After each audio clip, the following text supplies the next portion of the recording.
Welcome, welcome everyone to the 138th edition of the Home Theater Hub.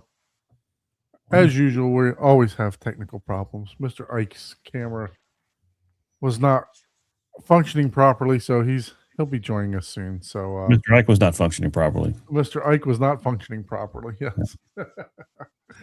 So sorry for the delay. Hope everyone had a fantastic week. I don't know about you guys, but it's been a pretty busy week. So Thursday. But it's Thursday. Glad that Friday is coming. So first week of school for my son is almost under the books already. Time just goes by, man, so fast. Just like so he's already almost done with his first week, which is crazy. Wow. So, what's up with you, Paul? How are you, sir? You got a drink in hand today or no? Yeah. I am going to wait in honor of some of the movies I watched. Oh. I have a beer that I bought specifically for the first movie that I watched. Okay. Wow. Okay. There. So we're segueing now. Okay. Yeah. We're segueing. You buy. But in the meantime, I guess I'll have a Waterloo. You have a Waterloo. Yeah, you gotta hydrate. Raspberry nectarine. Okay.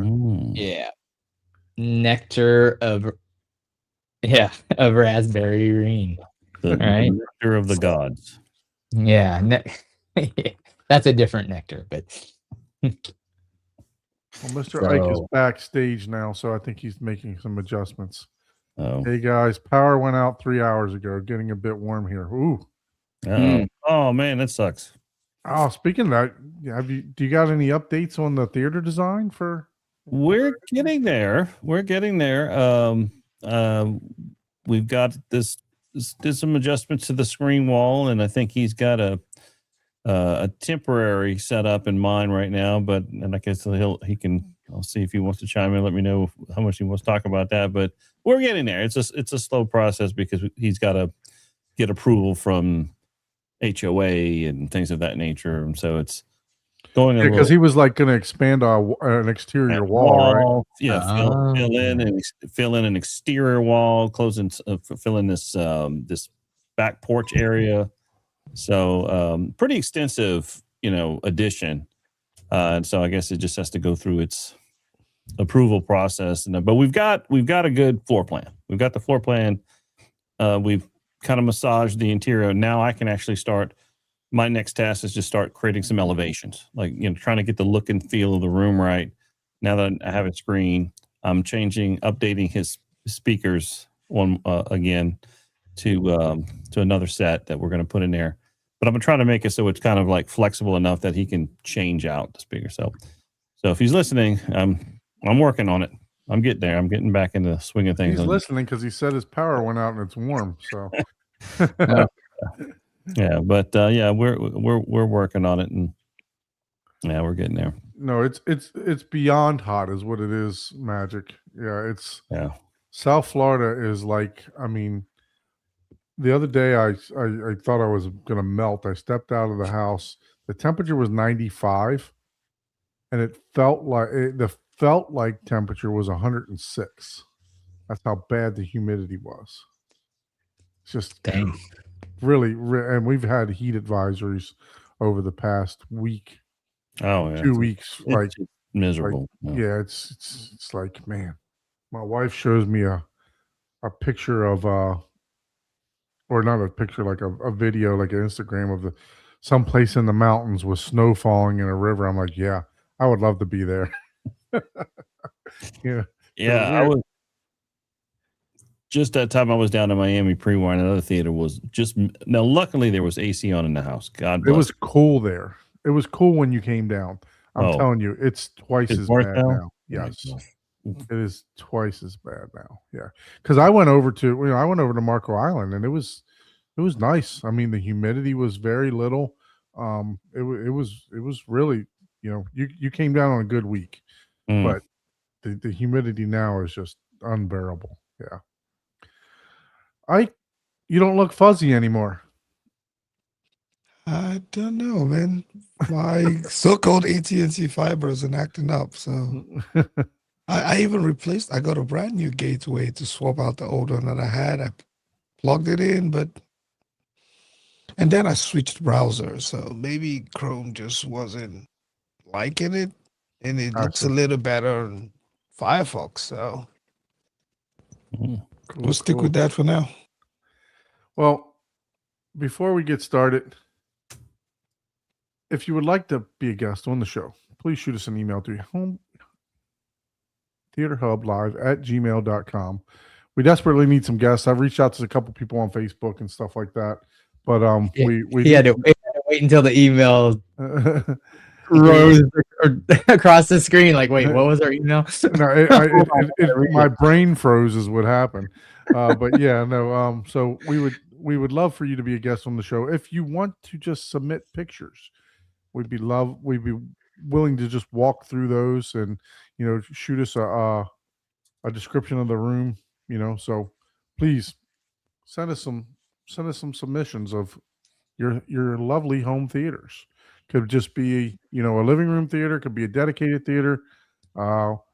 However you would like us to display it is fine. What's going on, Chuck? How are you, sir? Where is Chuck? Man, look at this guy coming back. Man. Oh my gosh, man! I almost forgot you exist. It's like the weather is so hot. People are like, "This is the best thing to do right now." Let's jump on the show. Mind off of it. That 40 terabyte. He's just been filling it up with movies and watching. I know, right? Mike, I think you're muted, brother. It's got that 40 ounce. Yeah, he filled that up in like 2 seconds, probably. 40 ounce terabyte. Well, see, and the thing is, he bought it before the K version, so he thought he was going to get a lot of movies, and it's like, no, divide that by 2. No, we can't hear you. You might have to go to setting inside the app and the settings and change which the little settings thing on your 3 little dots and change what mic source you have. Yeah, see, we're not the only ones that have technical difficulties. It's just it's technology. Yeah. So what's up, Chuck? How are you, sir? Can you guys hear me now? Yeah. Yes. Can't hear Chuck either. Okay. Can you guys hear Chuck? No, Chuck's also man. See, it's welcome to the mind security update. I had the Shure for the default, but then I had Shure listed again as another one. So I don't know. It's like the same microphone. Yeah, you might need to go into the settings, Chuck. I don't know sign. I cannot understand. Oh boy, it wouldn't probably be our show if something everyone wasn't now. wrong, right? Yeah. So what's going on, Mike? How you been, man? You still slinging those pizzas? Yeah. I'm about to start a manager position next week, so I figured I'd hop on because I probably am not going to have a whole lot of time to do it. I've been wanting to come on for like a month now, but every time I just get caught up watching movies and stuff Thursday night, so I'm like, Hey, man. can't stop. Yeah, you got that 40 terabyte. You got to use it, man. yeah. It's getting full. I only have a couple of terabytes left, so I got Are you like serious? 450 movies or something like that on there right now. So yeah. I saw Chuck down at Audio Advice Live a couple weeks ago. He was down there with Michael Stevens. Hear how that went? How that was. Chuck, can What'd y'all you think talk about now? Still can't hear Chuck. No. Silent Chuck, man. Oh man. So I'm moving to Alabama in a couple of months. So You moved to Alabama. yep. You gonna bring a banjo on your knee? that for the manager position? No, it's that's where my dad and my mom and my sister all live down there. So they're wanting me to move closer to home. So my dad helping me out to buy a try to townhome. transfer, or what are you trying to do? Yeah, it's totally different franchises down there, so I'll have to reapply and kind of start over and see where it So goes. you're starting a manager position here to leave it. Yeah, well, yeah, they're doing a temporary kind of GM hourly pay, so Okay. Could turn it down. There's going to be like $2,000 a week. So yeah, I was like, well, Sometimes it's just good to get that title, right? yeah, exactly. It Maybe opens it'll. doors for you when you go to the next place. Yeah. Yeah, Absolutely. that's true. All right, can we hear Chuck? Is Chuck live or is he Memorex? Oh, I think he's still Memorex, That's man. like He a forgot to hit the movie. record button. So what are you gonna do, man? You're gonna have to set up a new apartment home theater again, or what? Yeah, townhome home theater. Gets yeah. to redo a new theater. You got to word that correctly. Yeah. He gets to redesign his theater. Exactly. He gets another opportunity to build a new theater. Yeah.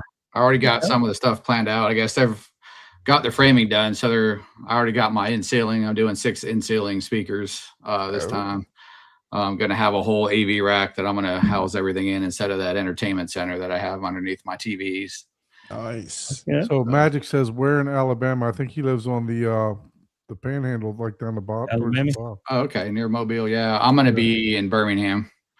Birmingham. Okay, you're not too far from me. I'm in Noonan. Oh, Georgia. that's where my buddy Miguel lives.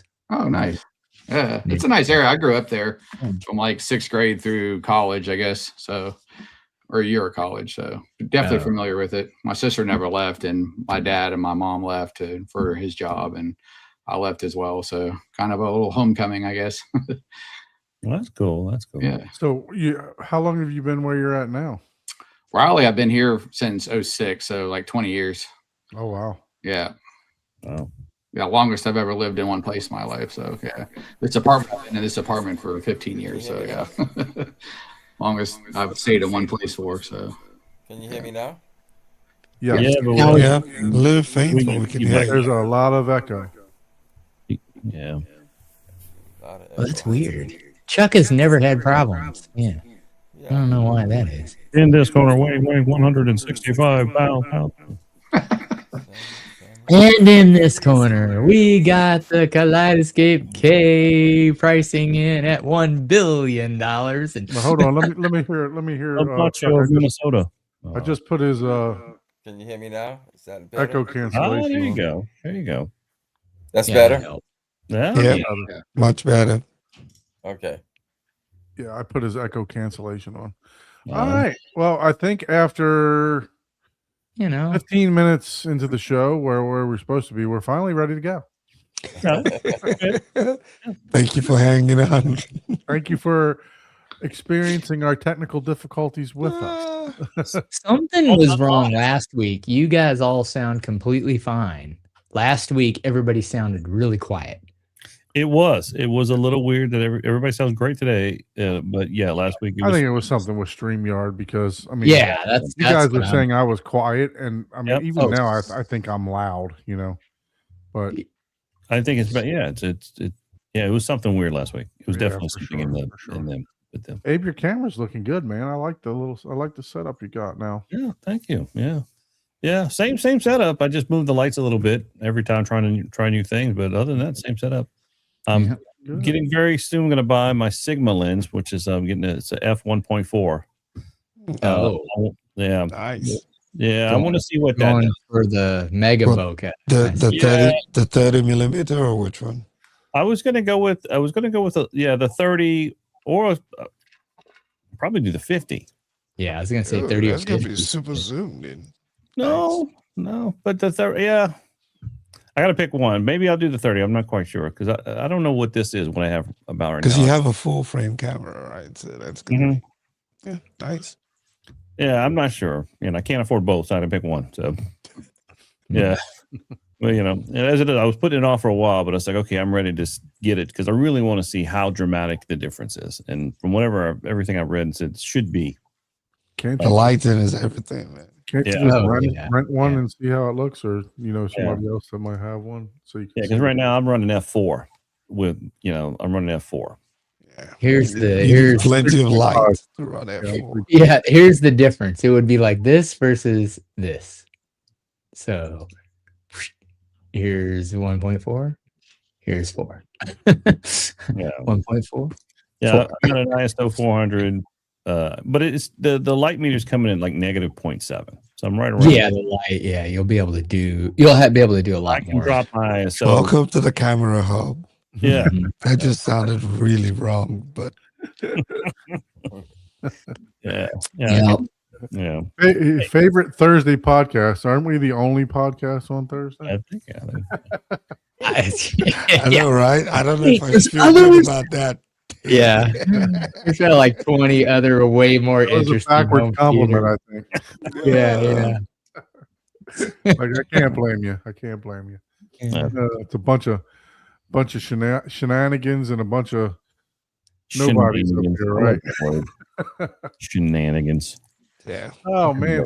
So you guys, from what? Well, Mike, I didn't know that you did. You went to Audio Advice Live, but I asked Chuck to join us to talk about our Audio Advice Live to see what it was all about, since we weren't able to join. I did look for flights, and I really was considering it, but it was like a $500 flight to get up there. So it was like, you know. I thought about it too, but I was like, Especially when I was booking CDO all at the about it. same time, you know. Yeah, fortunate for me, it's a 20-minute drive, so a piece of cake. That's great for you. Yeah. Yeah.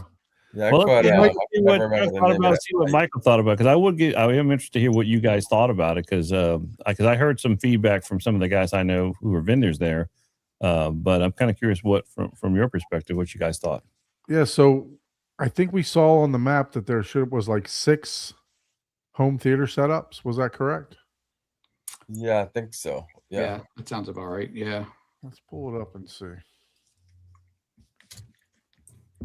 One of them was actually upstairs in the 2-channel area. Okay. Yeah. Emotiva was doing. They had a lot of the 2-channel rooms up there in the hotel rooms had. I don't know if SVS had one too. I know last year they did. I only had a 1-day pass because I had to work, but Emotiva's setup wasn't too bad. All right, so on the first floor was Magnolia 1 and Magnolia 2. Magnolia 1 was Paradigm, Anthem, JVC, and Stewart. Did you guys check out that one? That one I did not. Yeah, that was on the first floor. I saw that one. The Paradigm, and next door was Ascendo. And what was your opinion about them? What were your thoughts on them? They were both pretty decent. The weird thing is when your system at home is comparable, there's not a lot of difference between them. As you go from one theater to the other, they sound great, but I don't know that anything really overwhelmed me to say like, wow, this is, I got to hear some of the wave forming stuff for the first time. And even that, I was like, okay, it does sound good. I guess it does have an even bass, but I wasn't particularly wowed by anything in particular. What about the Christie? All right. Yeah, I said The that Christie in the projector. Ascendo room was pretty nice. Yeah, they had the $17,000 model they have. I guess that's the newer one that they have. That's kind What of was more. that affordable. Christie? What was the name of that? Yeah, I can't think of the name of it, but it was that $17,000 price point one. Yeah. Oh, it's affordable. Yeah, exactly. Yeah. Yep. And that's counting the lens, because I think the lens alone might be like 7,000. Mhm. Wow. Yeah. I know that's really what makes them The cost them. 4K 860. Is that it? Okay. 4K 860, 7,200 lumens. Yeah, it was definitely super bright. It's on B&H for 14,000. Okay. Hey man, break your credit card out. Yeah. Yeah, they had the 32-inch Ascendo subwoofer in there. Oh my god. Yeah, that was pretty good. Definitely could feel it. Yeah, I enjoyed all the rooms though. I mean, they were all pretty Yeah. good. Well, you got to keep in mind. I mean, it's not that they're not technically built as accurate as probably like it because it's a show, but they do give you a little taste of it. I'm sure all of these rooms would be better sounding if they were with the time and effort to build them, appropriately. But at least gives you a taste of it. I thought the JBL room, their speakers were pretty interesting as well. Even the subs, their subs were, what, a 6-inch? Yeah, I talked to Daniel from JBL, who's a guy, and they said they put out more stuff there than they put out even at CEDIA, at that, Wow. that audio device. They had a lot more on display there than they. In fact, I found out. Side note, they're not even going to be at CEDIA this year. Oh, JBL's not? Yeah, I got that directly from the source. So they won't be, and neither will Lingdorf. They will not be at CEDIA. Yes, I kept looking for Lindorf. Yes. Yeah. Damn. I noticed that they're not going to be there. Yeah, I'm sick. I'm getting off topic here, but the rumblings is CEDIA is having issues.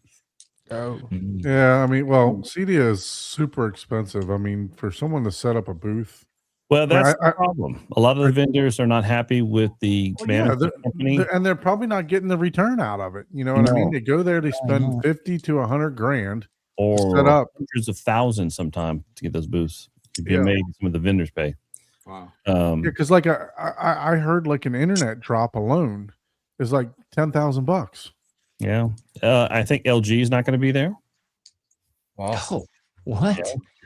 Yeah. Dang. So yeah, I'm kind of but a lot of it has to do with a lot of Emerald. I think it's a company called Emerald. The management company that took over CEDIA is just the thinking is that it's potentially they're trying to make profit off of. Well, and like even like education has gone up tremendously back from 10, 20 years ago. Well, it used to be actually when I first started, education was free almost. To sign up for classes and get educated. Now it's very expensive for some of the classes there and certification. So so I was kind of shocked to hear that, but it makes these events like Audio Advice kind of more exciting. If I'd have known Lindorf wasn't going to be there, then I would have really considered going then. I didn't know. They said they were going to do every other year. So they went last year. They're going to skip this year. They said they may go next year. But if the writing's on the wall, who knows if even that's true. But so it's going to make important these shows like Audio Advice that we're going to have to pay attention a little bit more to, because I think that's where it's going to go. These kind of local homespun shows like that. Yeah, I mean, the last M Wave that Michael did. That one, there was a great turnout for vendors. There wasn't, as far as people wise, maybe not, but as far as vendors displaying their stuff, I mean, Germani had his own setup there. Who else? Sendo had their own setup, right? They still had at least 500 people. Yeah, I think it was close to 500, between 500 and 600 people is what was there.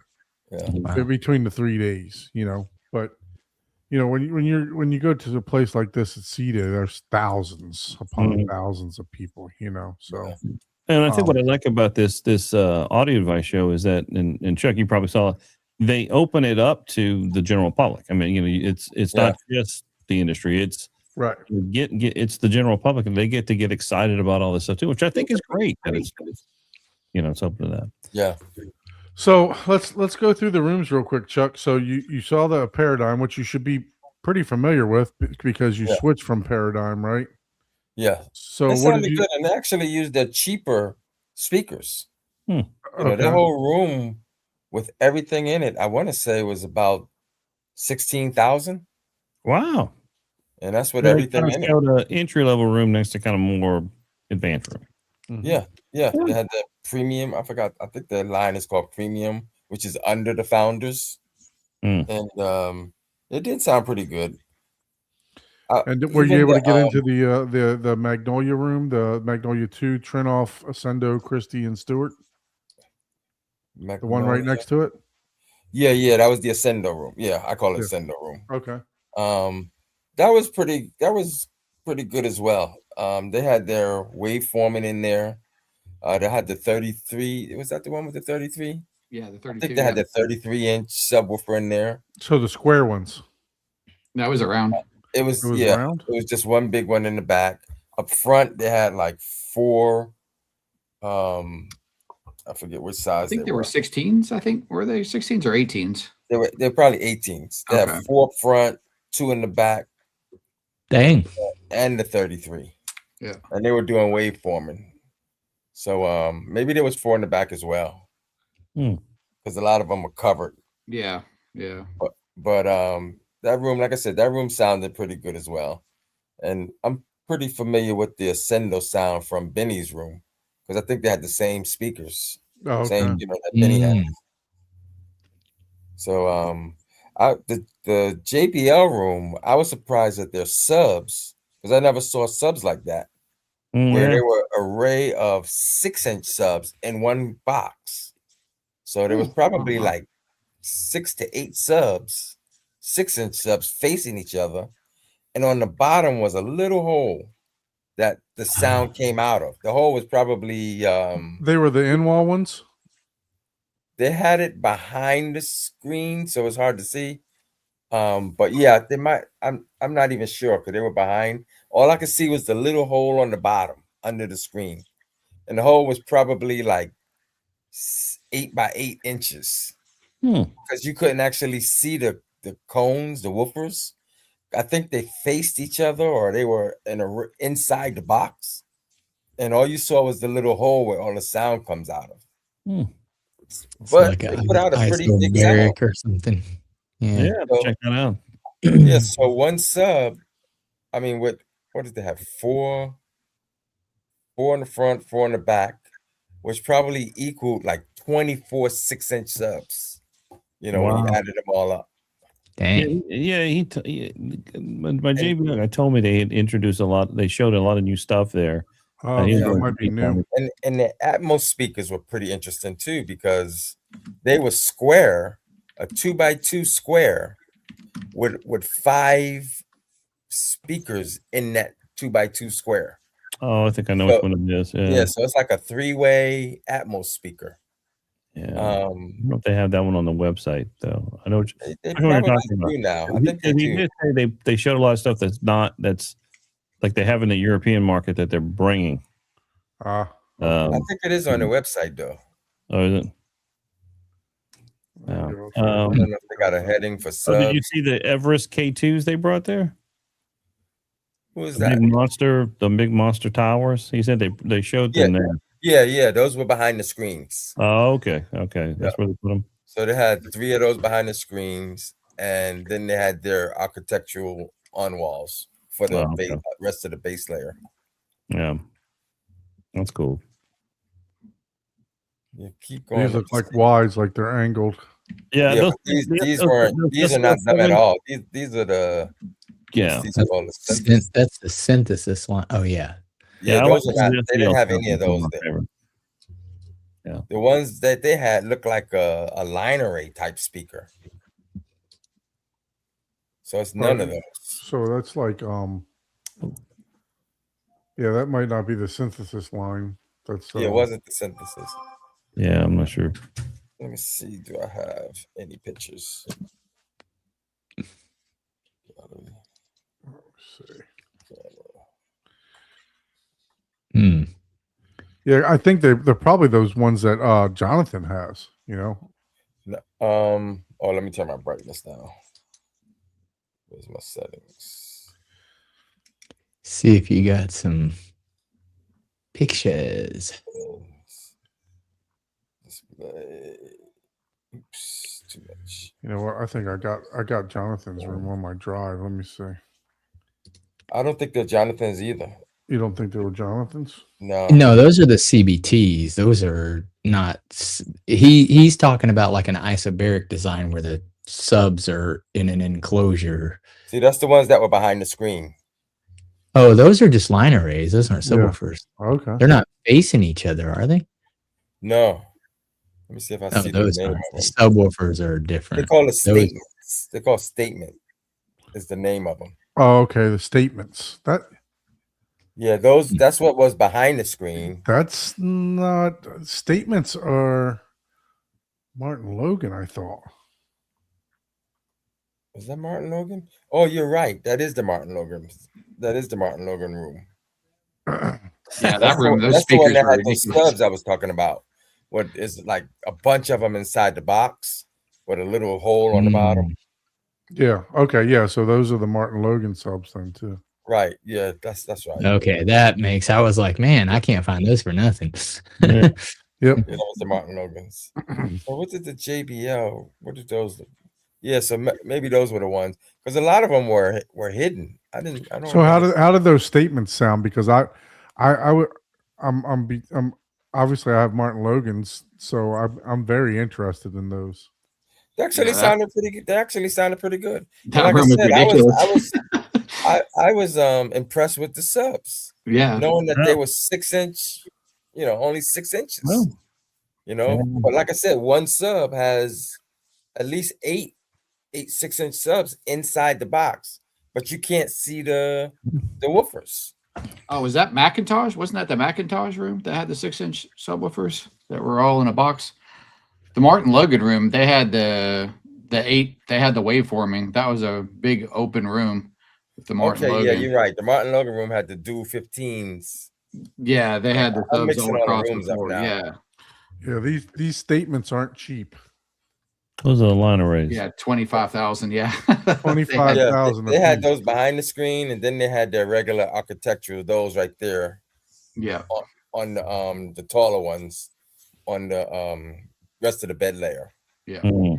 That's right. They had the dual 15s, like 4 of them up front and probably And 4 there's in the back. the Atmos they had speakers that you're waveforming, talking yeah. about The too. Atmos speaker is $2,200. Yeah. Same price Damn, as this bro. one. Do they have They another like one? their Atmos. Dude, You I really paid love for the Atmos. mine. For these ones down here, look, I paid the motion 8s. These ones right here. No, they're the 8s. I paid close to $1,000 for each one of mine. So who had the 2x2 Atmos speakers? 2 foot by 2 foot box with That was 5. in that Macintosh room, I thought. That was the Macintosh. That room. was like the size of a whole ceiling tile, right? Yeah. Yeah, that was in the Macintosh room. Macintosh. Hmm. And that's Or what I the guess- speakers were. Yes, you look, The Sony and Macintosh, yeah, they paired up in that room. But these are the XTC8s that I have. So what Yeah. speakers were those? The Macintosh that wasn't the speaker, was it? I Were don't those know. were they Sonus Fabers? Let's see what else was in that room. Sonus 5. So we can go back here and take a look at it. Hold on. So let me share this. I was looking for the so Macintosh had Sonus Faber, yes. Okay, Right. maybe those what the speakers, those height speakers were there. Yeah, I Yeah. thought they were in the Martin. I'm gonna have Logan room. to pay my beat. I'm gonna have to pay my beat reporters a little bit more money. They're Yeah. Yeah. I could have taken Yeah. more pictures. Their notes were, yeah. Schedule for that. The JBL or Logan, them Yeah. Martin paradigms. no, I was interested. Yeah. I think I Martin asked down. you, Chuck, because I talked to you before. We talked in the afternoon. And you said the Sonus I was Faber in the room Martin sounded Faber really good. room. The Yeah. Martin I went to Faber the Martin room. Faber room, Martin and then I Faber went and, to the Faber the Clip room. They're mixing all these names up, and everybody got a different name. It's the Macintosh room. I'm like, oh, Rockwood Fosgates.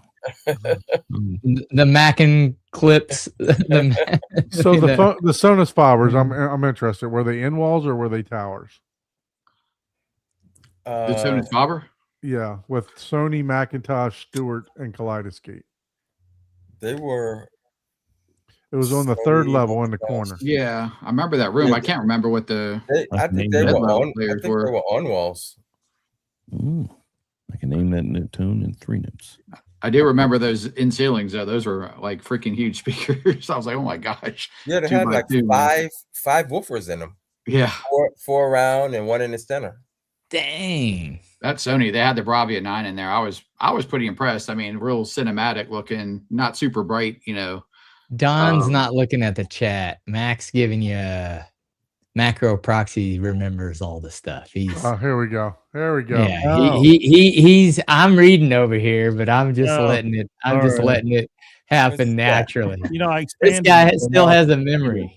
I got to straight because I expanded the video, so the chat goes away when you expand the video. Mhm. I wish there's a way you Yeah. can't jump out the chat, can you, Don or Paul? Know. Yeah, you can. There's a way to dump the chat onto like a different monitor and stuff now. Okay. I Oh. see There's, this there's a right now. button down at the bottom right hand corner. Yeah, pop out chat. Let me try Yeah. it. I didn't know if that That did way it for full screen, everyone. No, just for your Just just for for your you. computer. Okay, Let's because see. that I'm gonna do Yeah, that. I want to get a vertical monitor just for the chat. Yeah. Well, because if you go full screen, it blocks the chat. I can't Yeah. see the chat anymore. Yep. Yeah, that worked. Okay. So yeah. It's Oh gonna yeah, that's follow much us like better. that. Oh my I see. god. Yeah, I can see you guys now. Where you see this If you button? look at pops up if you chat look at up. the Sonos At So- the Power, very, very bottom right, it's like a So little. scroll the chat all the way up, right? And then Yeah. there's a arrow at the bottom right hand corner. Okay, I think. A square with an arrow pointing to the right. Okay, I Pop think. out chat. if you pull up Sonos Powers, can you find the Atmos speakers? Yeah, let me pull them up real quick.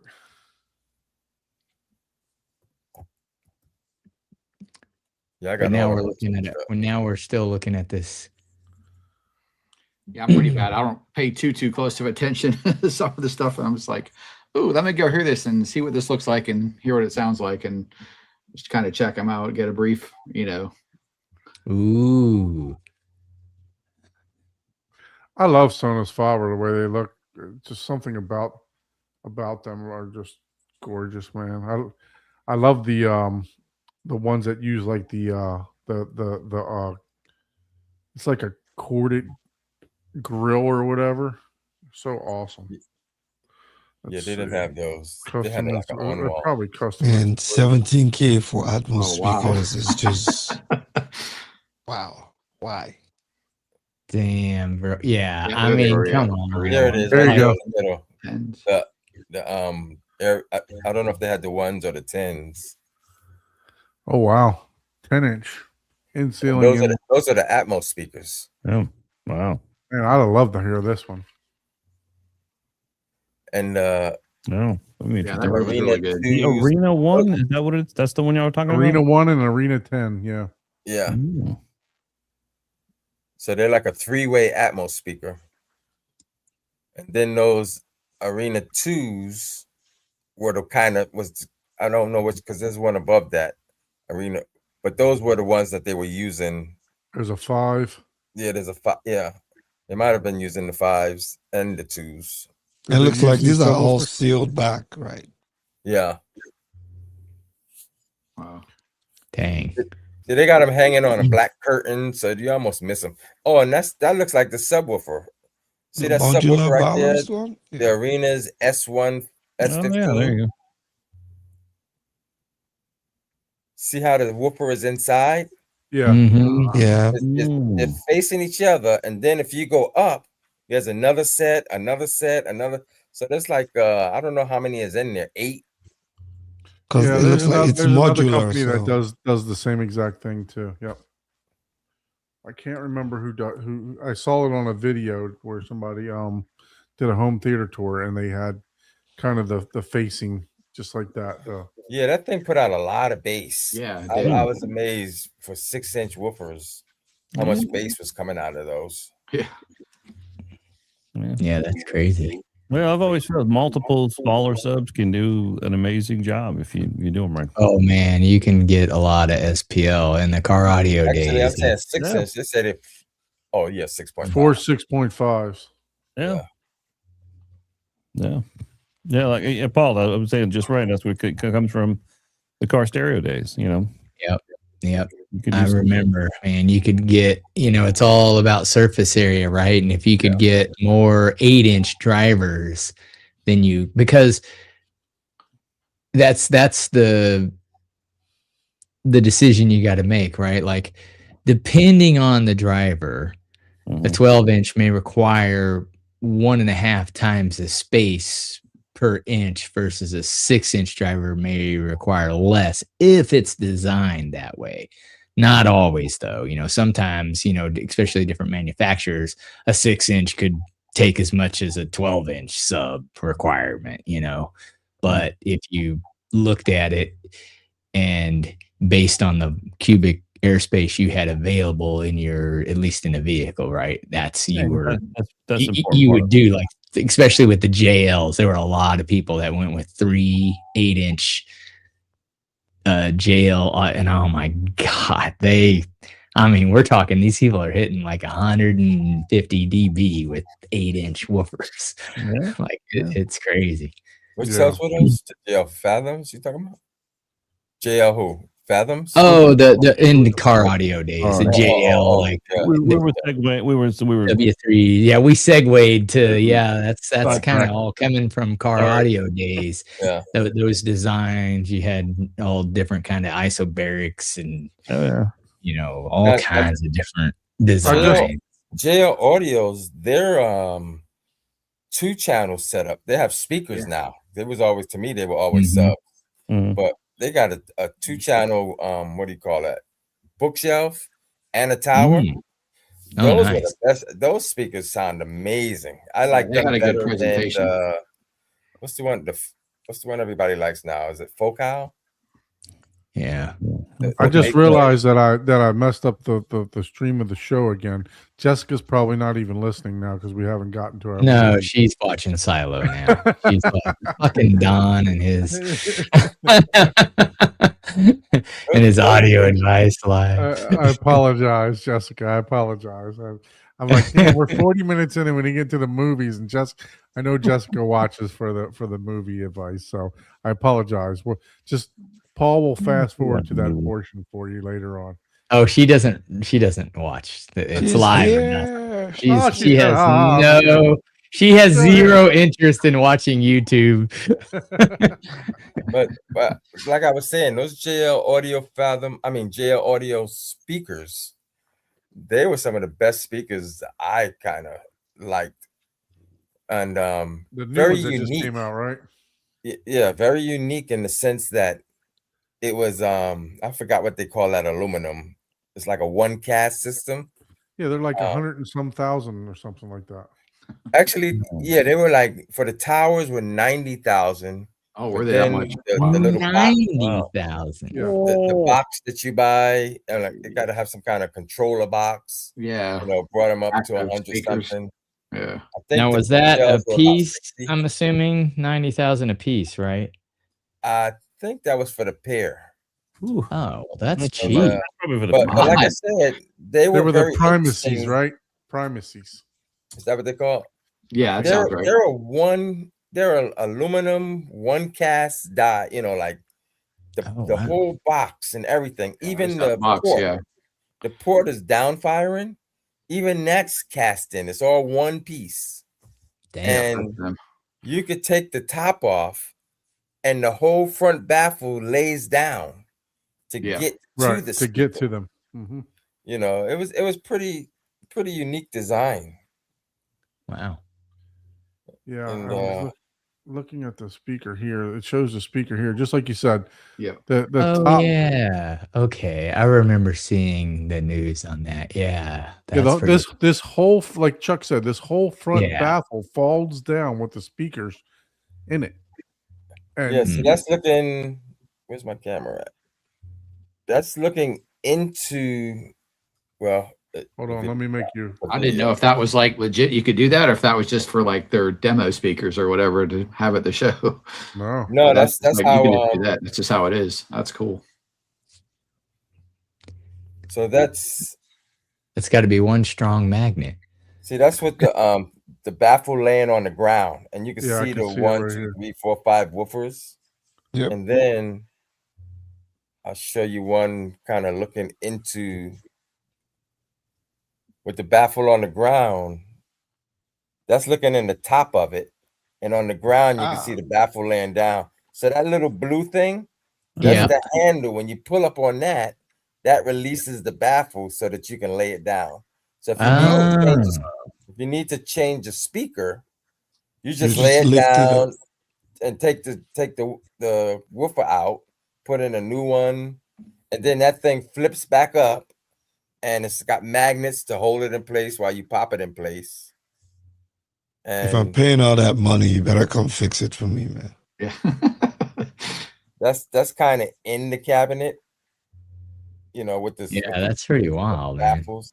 And like I said, all of that, the sides, everything is one piece of metal. Yeah, it was milled out of one giant. That's crazy, dude. What does it weigh? Pounds. The speaker, weighs at least 100, couple of 100 pounds, 200 pounds or something. Oh wow! So it's a really unique, and like I said, the sound, it was so detailed. I was really impressed with those. Obviously, I'm never gonna buy something that's 100,000, but oh, come on, Chuck, you can do it. Yeah, right. You can get your names engraved on it, man.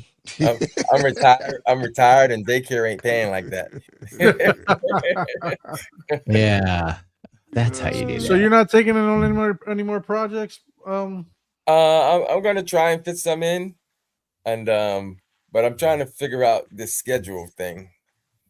So I do have to do something for a guy in Orlando, make some cabinets, and that's gonna be easy because I can build them at home. And just move them over, right? Yep. Yeah. So I'll try that because I don't have to babysit every day. Yeah. So that'll work. Man, you got to get the baby to work, man. Yeah. Got them young, man. Give them that 20 years apprenticeship. So, without going through every room, what was your favorite room? You had the Mac. So let's go through them. You had Paradigm, Anthem, JVC, and Stewart. That was one room. Then you had Trinoff, Ascendo, Christie, and Stewart. You were calling that the Ascendo room. The other one, the Paradigm room. Then you had the Sonus Faber that we just talked about, the Sony. Yeah, that one was my favorite, I think. Yeah. And then there was a Focal room. And then you had Epson, Martin Logan, Stewart, Kaleidoscape, and Mad VR. Epson. Oh, Martin Logan's. Martin Logan's was the one with the statements that you saw. Then there was a Clips, Onkyo, Epson, and Stewart's room. So that was probably all Clips, right? Clip speakers. Yeah. Then you had those are just booths, I think, over there. That was these two over here. Yeah, I like the Sonos Fabers, and I actually like the Martin Logan's as well. Yeah, the Martin Logan room is really good. That room is so huge, but being as big as that room was, like, gosh, it was probably 30 feet wide and like 20 feet deep or something. But yeah, still the amount of sound and how loud it was, and like, yeah, just wow, it sounded really, really good for that huge space that it was in. And they had it was even wider, but they had it curtained off. Yeah, so that it was whatever, which was weird. They had wide, but it was really a 60-foot wide room. Yeah, it was huge.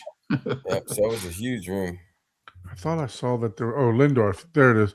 So there was also a JVC, Lindorf, Rel, and Stewart room. Did you guys get to that one? I don't think I saw that one. I did see the Lindorf room. Yeah. Was in the JVC, Lindorf, Rel. I'm trying to remember. It would have been Rel subwoofers. Oh yeah, the Capitol room. Yeah, that's the one that had the Strato K in it and the 187-inch screen. That was right near the Kaleidoscape booth over there. Oh yeah, okay. That was the Lindorf room. Yeah, that was pretty good. About that Strato K, I don't know. I couldn't tell a whole lot of difference from my Strato C on the 4K cinematic just from on that screen personally. Like, did they do a comparison or no? No. When you're doing a comparison though, I could see the difference.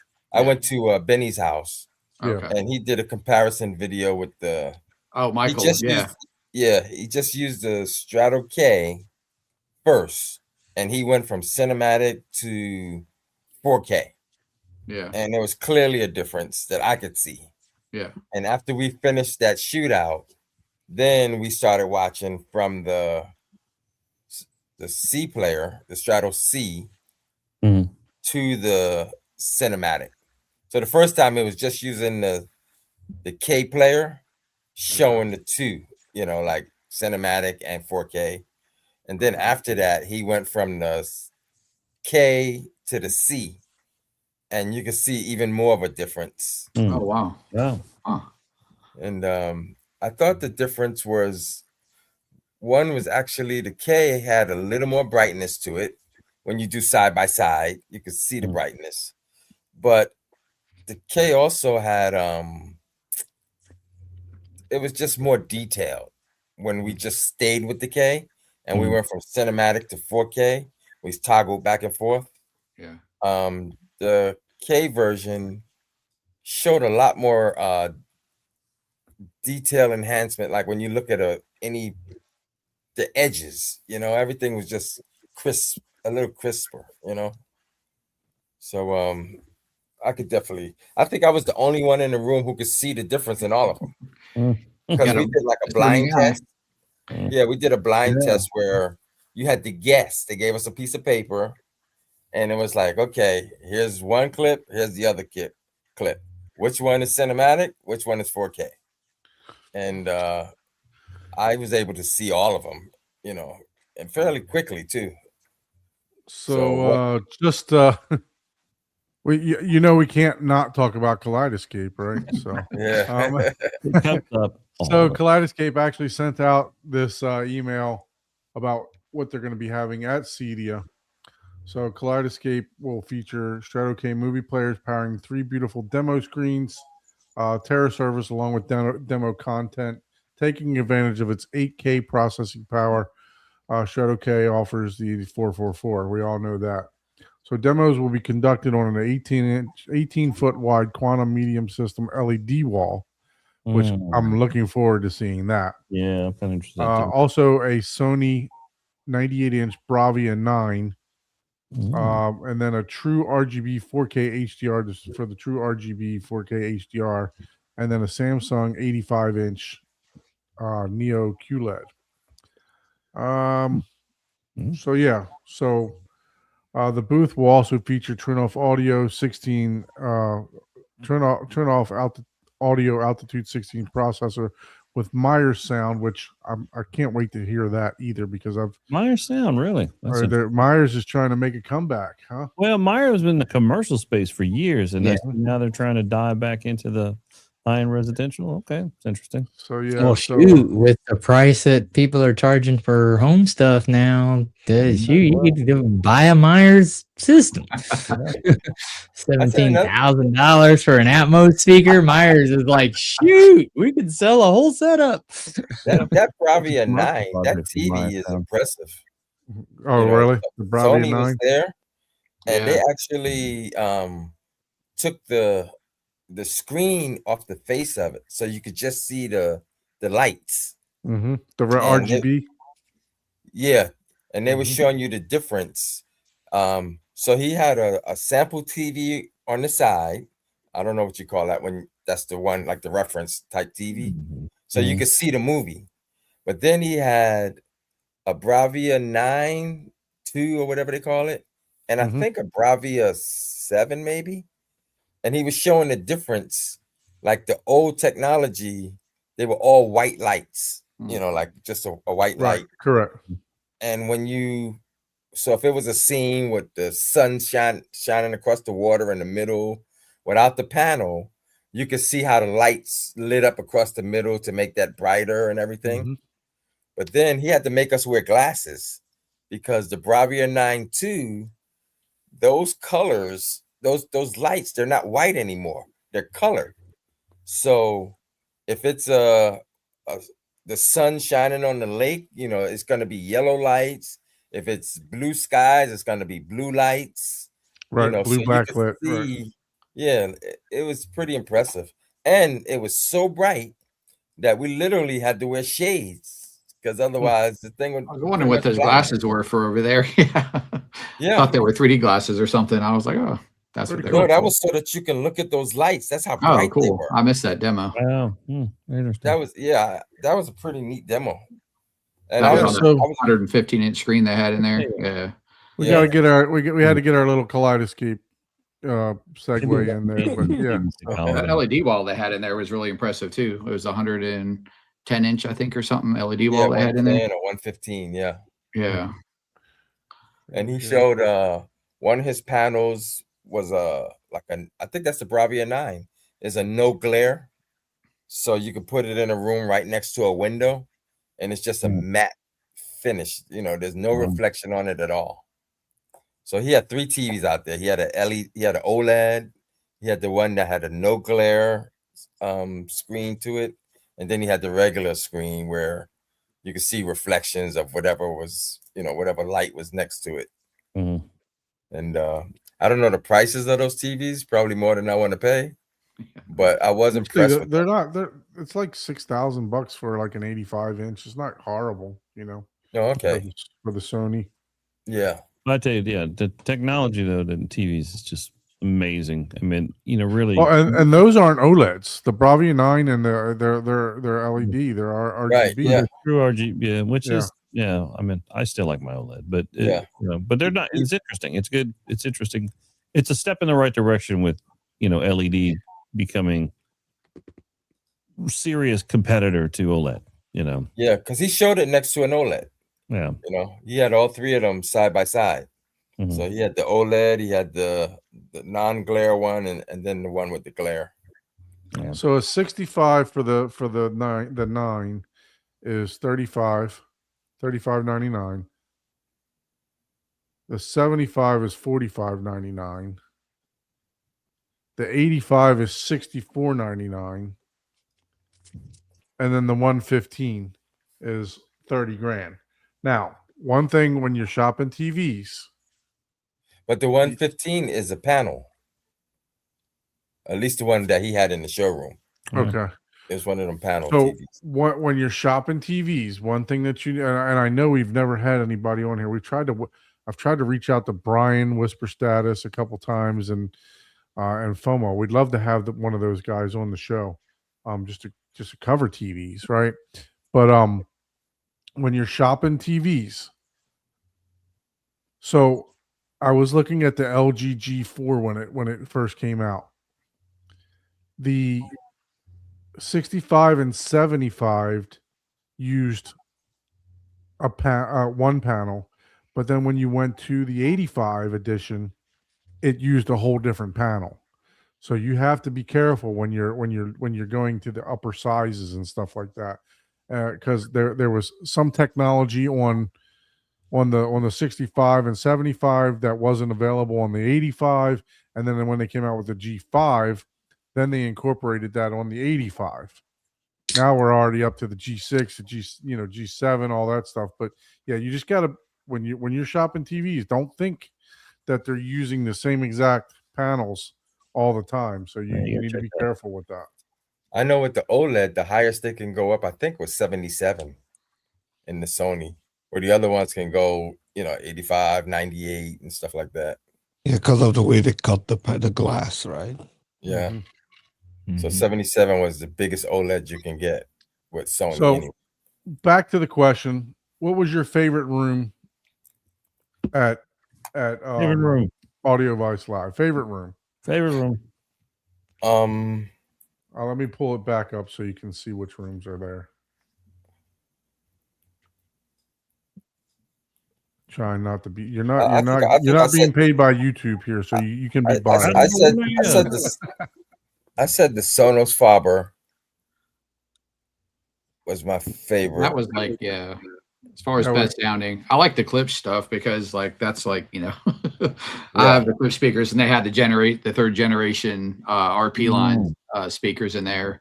Plus they had their new sealed subs. The new subs is a little more compact. Yeah.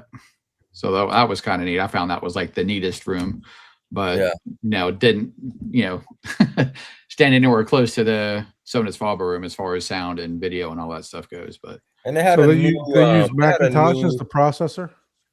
Yeah. They had a new, what do you call that? A Cornwall or something like that? The Cornwalls, they're not new, but they're they had a new design, I think. Yeah, a remake. Okay. Yeah, so it had the big aluminum horns on the top, like 2 of them. And then the box was very unique. You couldn't see, the box was just a flat wood front.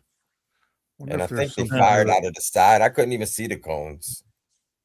Now, other than rooms, what about, was there anything impressive just like at a booth or anything that stood out to you or that you saw that was just a unique thing that you saw, or a device or product that, hey, that's neat, as you went around to like the booths and other rooms? Anything that stood out, jumped out at you? Like in these areas here, right? The BMWs, is that what they call BMWs? They put on a pretty interesting. The B and W, not BNW, right? Oh, like the car. What is it? BNW? Bowen BMW. Watkins? Bowers and Wilkins. Bowers and Wilkins. Yeah, BN. Yeah. and Watkins. They did a nice Dolby Atmos room. Okay. So they didn't have any screen in there. They used their big what do you call those? The D2s up front. And then that was the front stage, front 3. And then they did the rest of the bed layers were the D3s. And I don't even know what they use for Atmos, but it was just Apple Music, Dolby Atmos music. Okay. And that was a nice room, you know. And of course they tell you everything you're gonna hear. They kind of condition you, you know. Yeah, of course. Yeah. Where they're gonna tell you when you're listening to this, you're gonna hear the music swirl around and go all the way up to the top. And then you hear it swirl all the way around and come back to your head, you know, and you actually could hear it go up and down like that. So that was a unique You room. listen carefully in the right speaker, you hear Tinkerbell fart, you know, just. Yeah. They had a racing sim with some Bowers and Wilkins, like super, probably like Yeah, they had that $100,000 set up speakers. at CEDIA last year. That was cool. Oh, okay. Yeah, that was pretty neat. They had another room too with a racing sim that was I don't know that they had the settings right. I got in that one. Oh, okay. And that wheel was just too sensitive. I mean, you can only move it a 1/4 inch left or right. If you did anything more than that, you were making a left turn into the wall. So if something was coming, or if you hit a bump, you know, your natural reaction is to do that. Yeah. You know, just a little bit. And you're in the grass somewhere. I was like, this thing is too sensitive. I didn't like it. So in the Sonos Faber room that you guys saw, they were using the Macintosh processor, right? So they were probably using the Macintosh processor, I would think, with the Room Perfect built in. So that technically is a Lindorf. Pretty much. Yeah. Yeah. Jessica's making fun of you, Chuck. I don't know if you can see there, but this was, the wheel. Never the driver, it's the wheel. that was like their setup with a rack they had just outside the room that they were using to power. Now they had a golf simulator as well. Yeah, I was pretty good on that golf simulator for somebody who don't really play golf. The Mac processor and all the amps, I guess, below it. Oh yeah, cool. Yeah, it looks nice. I love the look of blue lights. Yeah, I like their Macintosh too. I love their turntable too. Oh yeah, nice. Yeah. So that old school retro look that just doesn't. Well, look, glad you guys had a fantastic time at Audio Advice Live. I mean, if it comes up again next year, would you say you would return? I lived in North Carolina. I would for sure. I think I would. I don't know if I'm going to make the trip up from Birmingham or not, though. But yeah, I would return, but I did all 3 days. I didn't need to do the Sunday. Oh, so if you return, just 1 or 2 days. Yeah, 2 days. 2 days. Yeah. Okay. Yeah. I only got to one of the upstairs rooms. Like I only saw the Emotiva upstairs, and I just had the one day on Friday, and that was it. And like definitely not enough time to see everything. But most importantly, was there any good places to eat while you were there? Like there was it. Well, how was the dining? Well, yeah, it's, of course, Domino's. Yeah. I always eat at Jimmy V's down in the lobby. There is always good. Their burger's really good there. Yeah, I ate at Jimmy. They had a good breakfast sandwich there, Jimmy V's down in the lobby. And then me and Ron, he had a car, so we went to one of the steakhouses. Mr. Genius Theater, home theater. Yeah. Oh, you got to hook up with him, huh? Yeah. The So I was sitting at the bar, and the CEO of Emotiva came and sat next to me, so I got to have a nice little conversation with him. Oh, nice. Yeah, I didn't know it was him at first. I didn't recognize him with Dan Loffman. Yeah, and we were chatting for a bit. That was kind of neat. Then he handed me his card. I'm like, oh my goodness, cool. yeah, you're the CEO of Emotiva. Like, heck yeah, like I have one of your amplifiers, so yeah, love your amps. Very nice, very Pretty nice. cool. That's cool. So if you go back, 2 days is more than you need, but it's still, but was worth it? When Ian say it was worth it? Yeah. Oh yeah. I went upstairs to the 14, 15, and 16, which is mostly 2-channel. And I'm But not really a you enjoy 2-channel. music in your place too, right? So Yeah, I do. And but I'm a 90-10 type of guy, you know. Mm. So I went up there, I went and listened to a bunch of stuff, and I never went back. I just went that one time. Mm. So it was pretty neat. I probably missed some stuff up there. Yeah, they had like half price tickets or whatever. They had like live stream, like YouTube Audio Advice did like every week, once a week before the show, and they would give you a code to get half off tickets. So I only paid $12.50 for my ticket to go see it. So I mean, totally worth it as far as money goes. But so obviously $24 locally, a day still isn't even bad. You know, Yeah. 25 bucks I a still day. think it's good, especially, you know, I mean, not maybe as much for industry professionals, but definitely general public. This is a great opportunity for people who For are sure. enthusiasts or anyone who really just wants to see what's out there. I think it was a good idea. You know, it gives them an opportunity to really kind of see everything in one I spot. think this is what their third year doing it, third or fourth year. I think fourth, Like when maybe. Yeah, it's my like, third year. you doing went to it. the first one, right, with Michael? Yeah. Was it the first one? I don't know if it's the first one. Yeah. But it was one of the early ones. Yeah. I mean, I just think it's still a good. No, It's I good. definitely agree. Yeah, for Yeah. sure. There was another speaker that had a room. What's the K2s? What room is that? Whose speaker is That was that? JBL has the K2 Everest. Yeah, that was a pretty good room too. It was no Yeah. screen. It was just listening to the music. Right. And those K2s sound pretty good. Those are amazing speakers. Yeah. I've heard them before. Yeah, they're pretty incredible. Yeah. Yeah. I like them. Can't afford them, but I like them. Yeah, like 100,000 a pair for them too. There's a lot of things I like I can't afford. Yeah. Oh yeah. I got What one for that. What was cool when it happened was there was a Qobuz guy going around. I think he's one of the big top Qobuz, whoever. I don't know if he's the owner or whatever, but he was in the K2 room. So he would be like the DJ. This guy was so knowledgeable. I mean, he would pull up a song and then tell you, well, this is the version from 1965, but they did a remaster in 1967, and he would let you hear the difference. This is how they should have did it in the first place. And you could definitely hear it had more bass. It was a wider sound stage. And, neat. you know, so I got to hear him twice, once with the Oh, cool. K2s, and he was also in the jail audio room. Because when I first went in the jail audio room, you know, the guy's going to play the same 3 songs or 4 songs. He came in there. He's like, can I take over? And he put on, it was like a show. You know, he was just going through music. Listen to this, listen to that, you know. He really liked the older music, Sam Cooke and all that, you know, clearly steered towards that. But if you said something, he would go that way.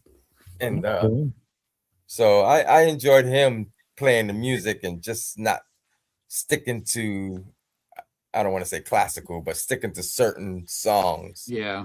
To really show off the speaker, because that's what they prepped.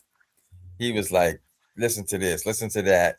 I want to hear some bass, or let's listen to this, or, you know. So he was pretty cool. That's cool. Very good. Very, very good. Yeah, I know a lot of those rooms upstairs, you could, request songs and they'll play whatever you want to hear on their speakers or whatever up there. Oh, nice. I saw a lot of those last year. Yeah. Hey, what do you want to hear? Any requests? We'll play whatever you want to hear. You can listen to whatever you want on the speakers. So. That's unusual, actually. Yeah. I appreciate that more than anything. Because, back in the day, whenever I used to go to those fancy, they, it's like, oh no, we just have a select, and they would always say, oh, copyright, blah blah blah, or whatever. Bowers and Wilkins wouldn't do that. Oh, When, okay. when we asked for some tunes, he was like, Oh, "No, okay. I can't. I don't do requests." Oh, Yeah. You know, I remember when some dealer manufacturers put out like a compilation album or disc. They used to give you. Mhm. You know, I don't see that too much anymore. Like I've got some in my collection of like discs from different manufacturers who put out a nice little disc of high end recordings that you could show off on your system. I think it was Definitive and Meridian did that. A couple other ones did that. I love those discs. You know, I even go back. I remember sometimes they put out vinyl. I got a Guitar 2 CD Center disc still from somebody. has some. Yeah, Guitar Center. You can go in and they have like demo discs from aspiring artists. Yeah, I Yeah, got CD. a 2 CD disc from somebody, but I think it's more classical type music. You know, I didn't listen yeah. to it yet, but Or some Somebody speaker, gave me high-end this. speaker manufacturer put out something. I don't know Yeah. for a while, but yeah, I just don't see that much anymore. Well, now it's just a QR code. You're missing the QR code. You just scan the QR code and it pops into your playlist. actually it was Ever Solo. That's who gave me a disc. Ever Solo. Oh, okay. She gave me a disc in a bag. Mm. Nice Very bag. nice. My wife liked it. She's like, "Oh, this is a nice bag." So Okay. yeah, so when I'm presenting works. this stuff, I don't I go to the page so that I can kind of like highlight and stuff like that. So I'm not actually looking at the StreamYard. So apologies for that. So What is yeah, that? he asked me did my chat work because he was telling us what everything was while the other guys Oh. were guessing. Yeah, I had to expand it for a while, so I missed some of the chat. But I didn't know. It was my turn to watch the chat, or I would have let you know. We were just ignoring you, you know, man. my StreamYard does not have that little pop out at all. I don't know. Maybe because I think you maybe guys. because you're not an administrator. It might not allow you to do it. Yeah. So I got, Oh, yeah, that I got the Peon dashboard. I'm only allowed to have 3 administrators. So That's okay. It's no big deal. I don't need it. As long as you can see it. I don't think I peeking can at the chat upgrade. now. I'll look and see if there's another option. So You can take over my admin role. Aaron Zero was- complaint. Aaron was there too. I think he Aaron, even did. yeah. Yeah, He even I did saw a couple I of think pictures. Aaron was there. Yeah. Was Techno there? Was China there? No, I don't think I didn't see anything from China. I don't know. He might have been, but no, he wasn't there. Mm. Aaron even Michael did. was there. One of the, Michael, right? he was in one of the rooms. And it you looks know, like Don they do was there classes. too. Yeah. Don Dunn. Yeah, Michael, Don Dunn was there. Yeah.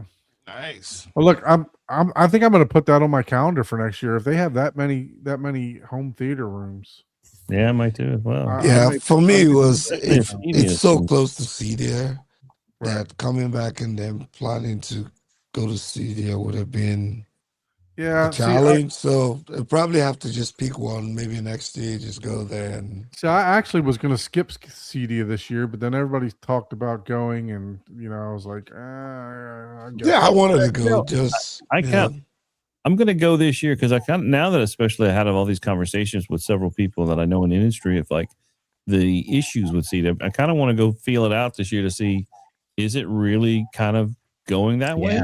Yeah. Just to get a feel. Well, let's Yeah. see if they've updated the website.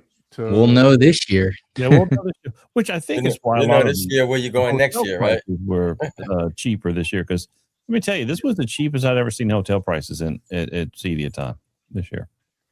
Our availability was so easy, was kind of shocking. Because that should have been a telltale sign right there. Yeah, Yeah. could be. Especially if a lot of people are pulling out. Yeah, that's what we were talking about earlier. Yeah. Let's see if what we got for the CDO floor plan and Said JBL's not there. Lingdorf's not there. no, it looks really occupied. I wanted to hear the Lindorf again, man. yeah, me too. Steinway I did too. speakers were- I sent the thing over to my rep over there and said, "Hey, y'all have any? Do I need to make an appointment for any of the demo boosters? Oh, we're not doing this year. We're not going to be there." We're like, I was like, what? So, but then they said they might surprise us and then partner up with somebody in the room. So, got you. determined. So that they may surprise us somewhere on the show floor, but nothing that they publicly or Because that was the one that like I forgot, Don, you were like, yeah, Abe said this is the best sounding room. I was like, I love really? I was like, Well, all right. I was like, I'm judging. I mean, I don't know, but yeah, whenever I experienced it, I was like, okay, yeah, he's right. I out of all the rooms, that one sounded the best to me, And it was a especially wide open room with no treatments. and it just sounded wonderful. It just I was so happy with it. I was like, and I was like sold. That's why I said from that I became a Lingdorf dealer. I said this is it, and got working on my first Lingdorf theater. So yeah, and I mean, I could see why. Yeah, I was very impressed. That was So I was like, Kamani's wow. gonna have a I'm booth. loyal to Synthesis, but I am definitely in the Lingdorf camp. Just imagine walking in there is how overwhelming it would be, just all the different booths that they have in there. It's like, how am I going to get to see everything? It's huge, man. I'm telling you. Yeah. And the thing, here's the thing, you're looking at all these booths. That's not a representation of how many vendors there are, because these are so expensive. One booth may have, some of them have 10 different vendors Oh, wow. in one booth. share Like those. that's how crazy it is. Jeez. Oh, It's there's like a Paradigm Anthem Martin Logan booth right there, 2132. Yeah, that's they're all the same company though, right? Yeah. So yeah. mhm. Yeah. And that's the whole the whole floor plan. I mean, it's parent company, but they still have their own Correct, accounting line They're all for owned each by the one. So same yeah, they're all going in together. But that makes sense. I mean, Yeah. but yeah, there's other vendors. Yeah, collaborative. You know what I'd like to see? I mean, look, I know Stewart and I know the other screen brand SI. SI. I would not SI, but gosh, no, Definitely They're gonna be there. the Weave screens. Seymour screens? Seymour screens. Yeah, I was just drawing a blank. I apologize.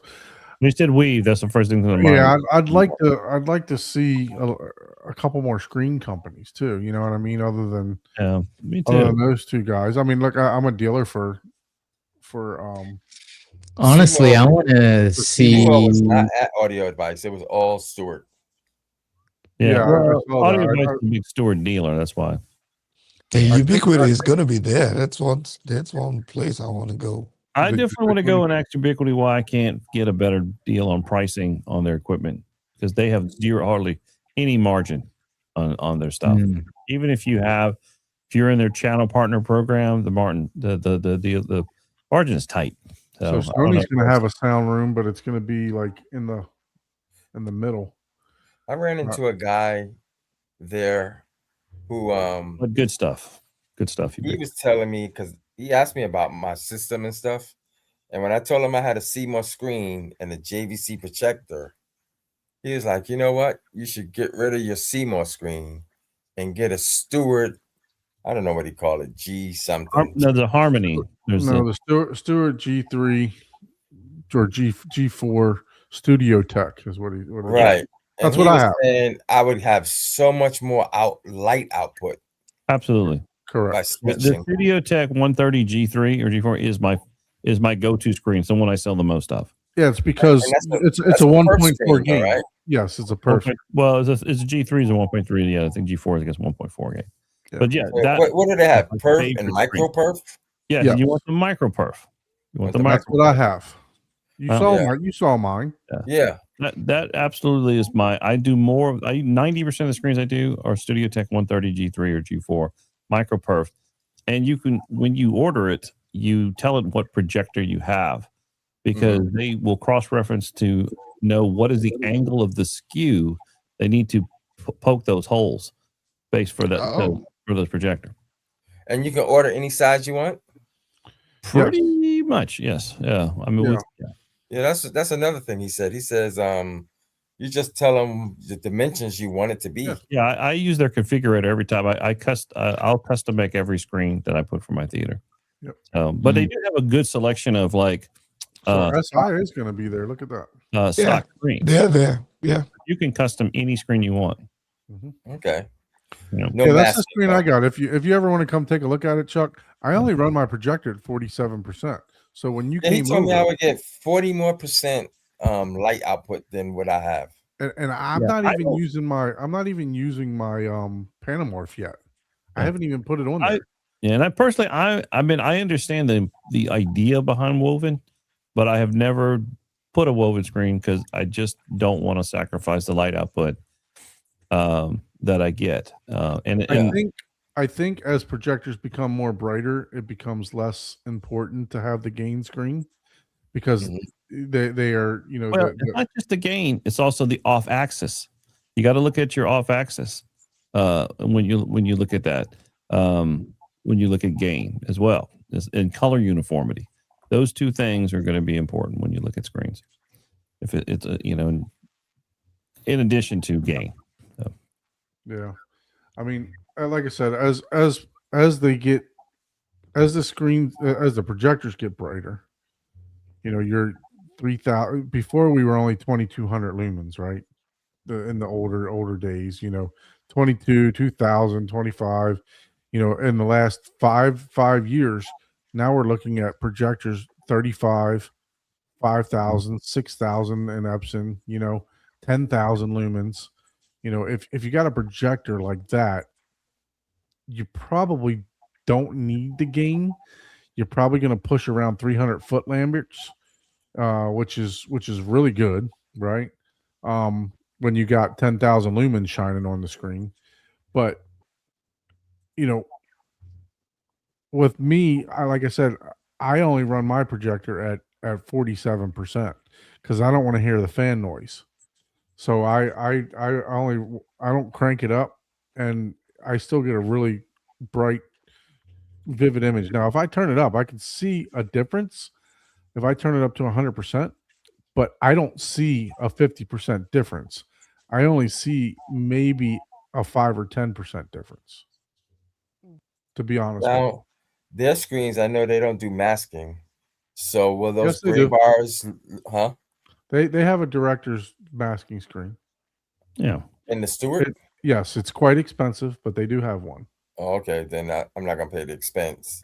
But will the gray bars be gray or do they get black as well?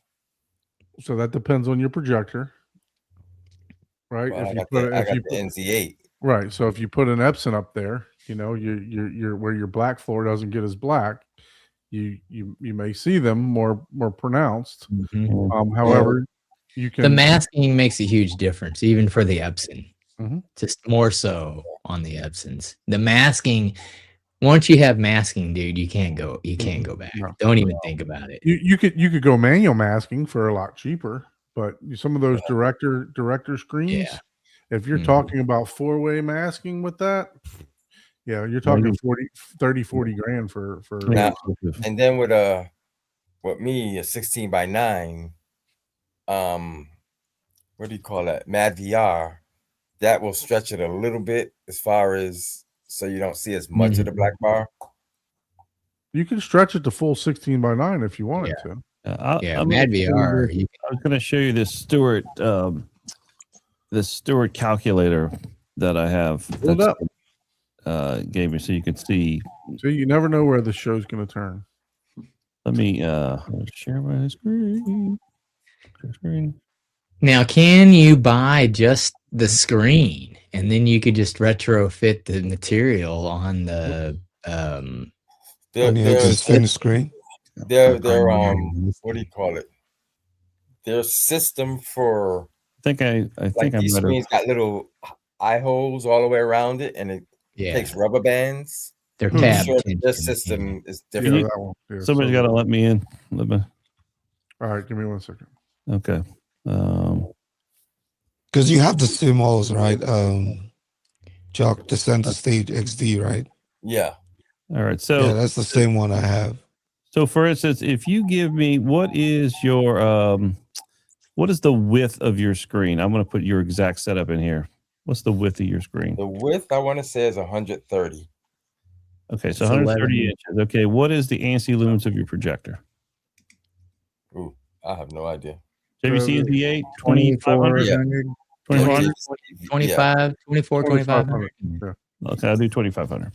What is the throw distance in inches ballpark from your screen to projector lens?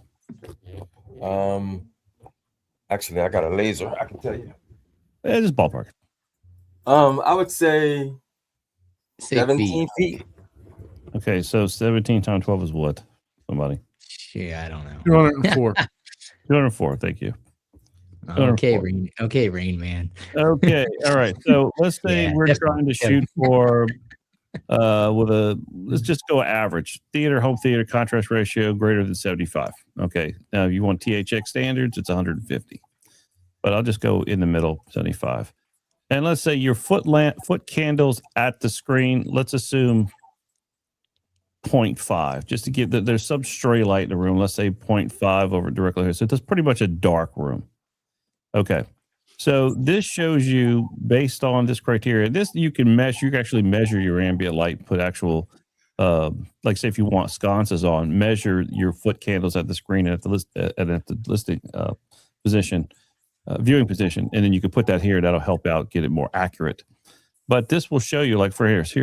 Can y'all see that? Let me zoom in. If you can zoom in a little bit, yeah. Yeah, There we go. you can see that.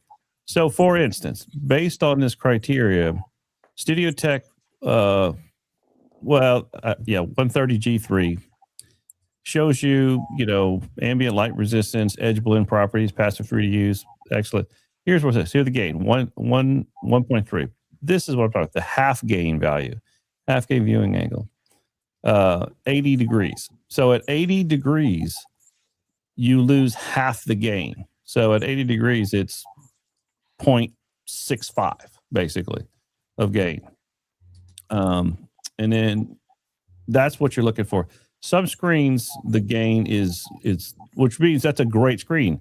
It's 80 degrees. So you have really good off axis. Your light output uniformity across from left to right of your seating positions is still really good. And you don't have, so which is good, like especially if you don't have a bright projector, for instance. Having that good off axis gain is good. But then some screens you see, like the Firehawk, 32 degrees. Really good on axis, but you're losing half the gain just 32 degrees away. So this is why the Studio Tech 130 G3, in my opinion, is good, because every seat of the house is going to get, and here, I've got a contrast ratio of 106.8. This is fantastic right here. So this across the board is why something like the Studio Tech 130 G3 So the Ultra Matte is their Weave version, right? I believe so. No, this is an old calculator. I got to get the new one. Okay. So I don't think I have the Weave. I'm going, this is really old. This was the fastest one I could find, but it shows you at least, just to give you an idea. I think in the new calculator, they do have that one, but just a ballpark to give you an idea of what the actual screen, and this comes directly from Stuart, what that material will do in your room based on your input, your data here. Now, what's really going to affect a lot is these two factors right here. Your measurable foot candle out at the screen, and you want to measure that, and you want to measure it at your seating position. Once you input that into here, then you get a more accurate reading. And when we set up a screen, that's exactly what I do. I take my light meter, I measure it at the screen, I measure it at the seating position, and then do my setup based on that. And you do that to calibrate, right? Yeah. But I just want to show how important the off axis is also an important factor as well, right? To color gain, to just gain and things of that nature. Now, what are they considering off axis? Like, okay, right down the middle. Okay, so from right center, down the middle on axis, so 80 degrees both ways. So that's quite a spread. Yeah, I was just wondering if are they, it is from dead center, because dead center. Yeah, so dead center. So you're 1.3 at the center. So when you see gain, anytime you see gain, it's always middle seat, looking straight in the middle of the screen, and then most people's viewing angle is only 60% or less, right? Yeah. So you're comfortably within that cone. So 80 degrees. So your people to your left and people right are still going to have a great experience. They're going to get great light output, great color uniformity. You're not losing very much, right? But you can see if you changed, if I change this to let's go 1200 lumens. Okay, Then you could see like a 1200. I mean, I'm just doing this for just reference, but 1200 lumens. Wow, it sucks. They're saying basically all this X here means none of these screens are any good. You just don't have the light output. But look at this, the Firehawk. It'll kind of make it, but only for the guy in the middle seat. It's great for him, sucks for everybody else. And this is saying it sucks for everybody. So you have to balance light output, or like if you measured 1 foot candle at the screen and 1 foot candle at the seating position.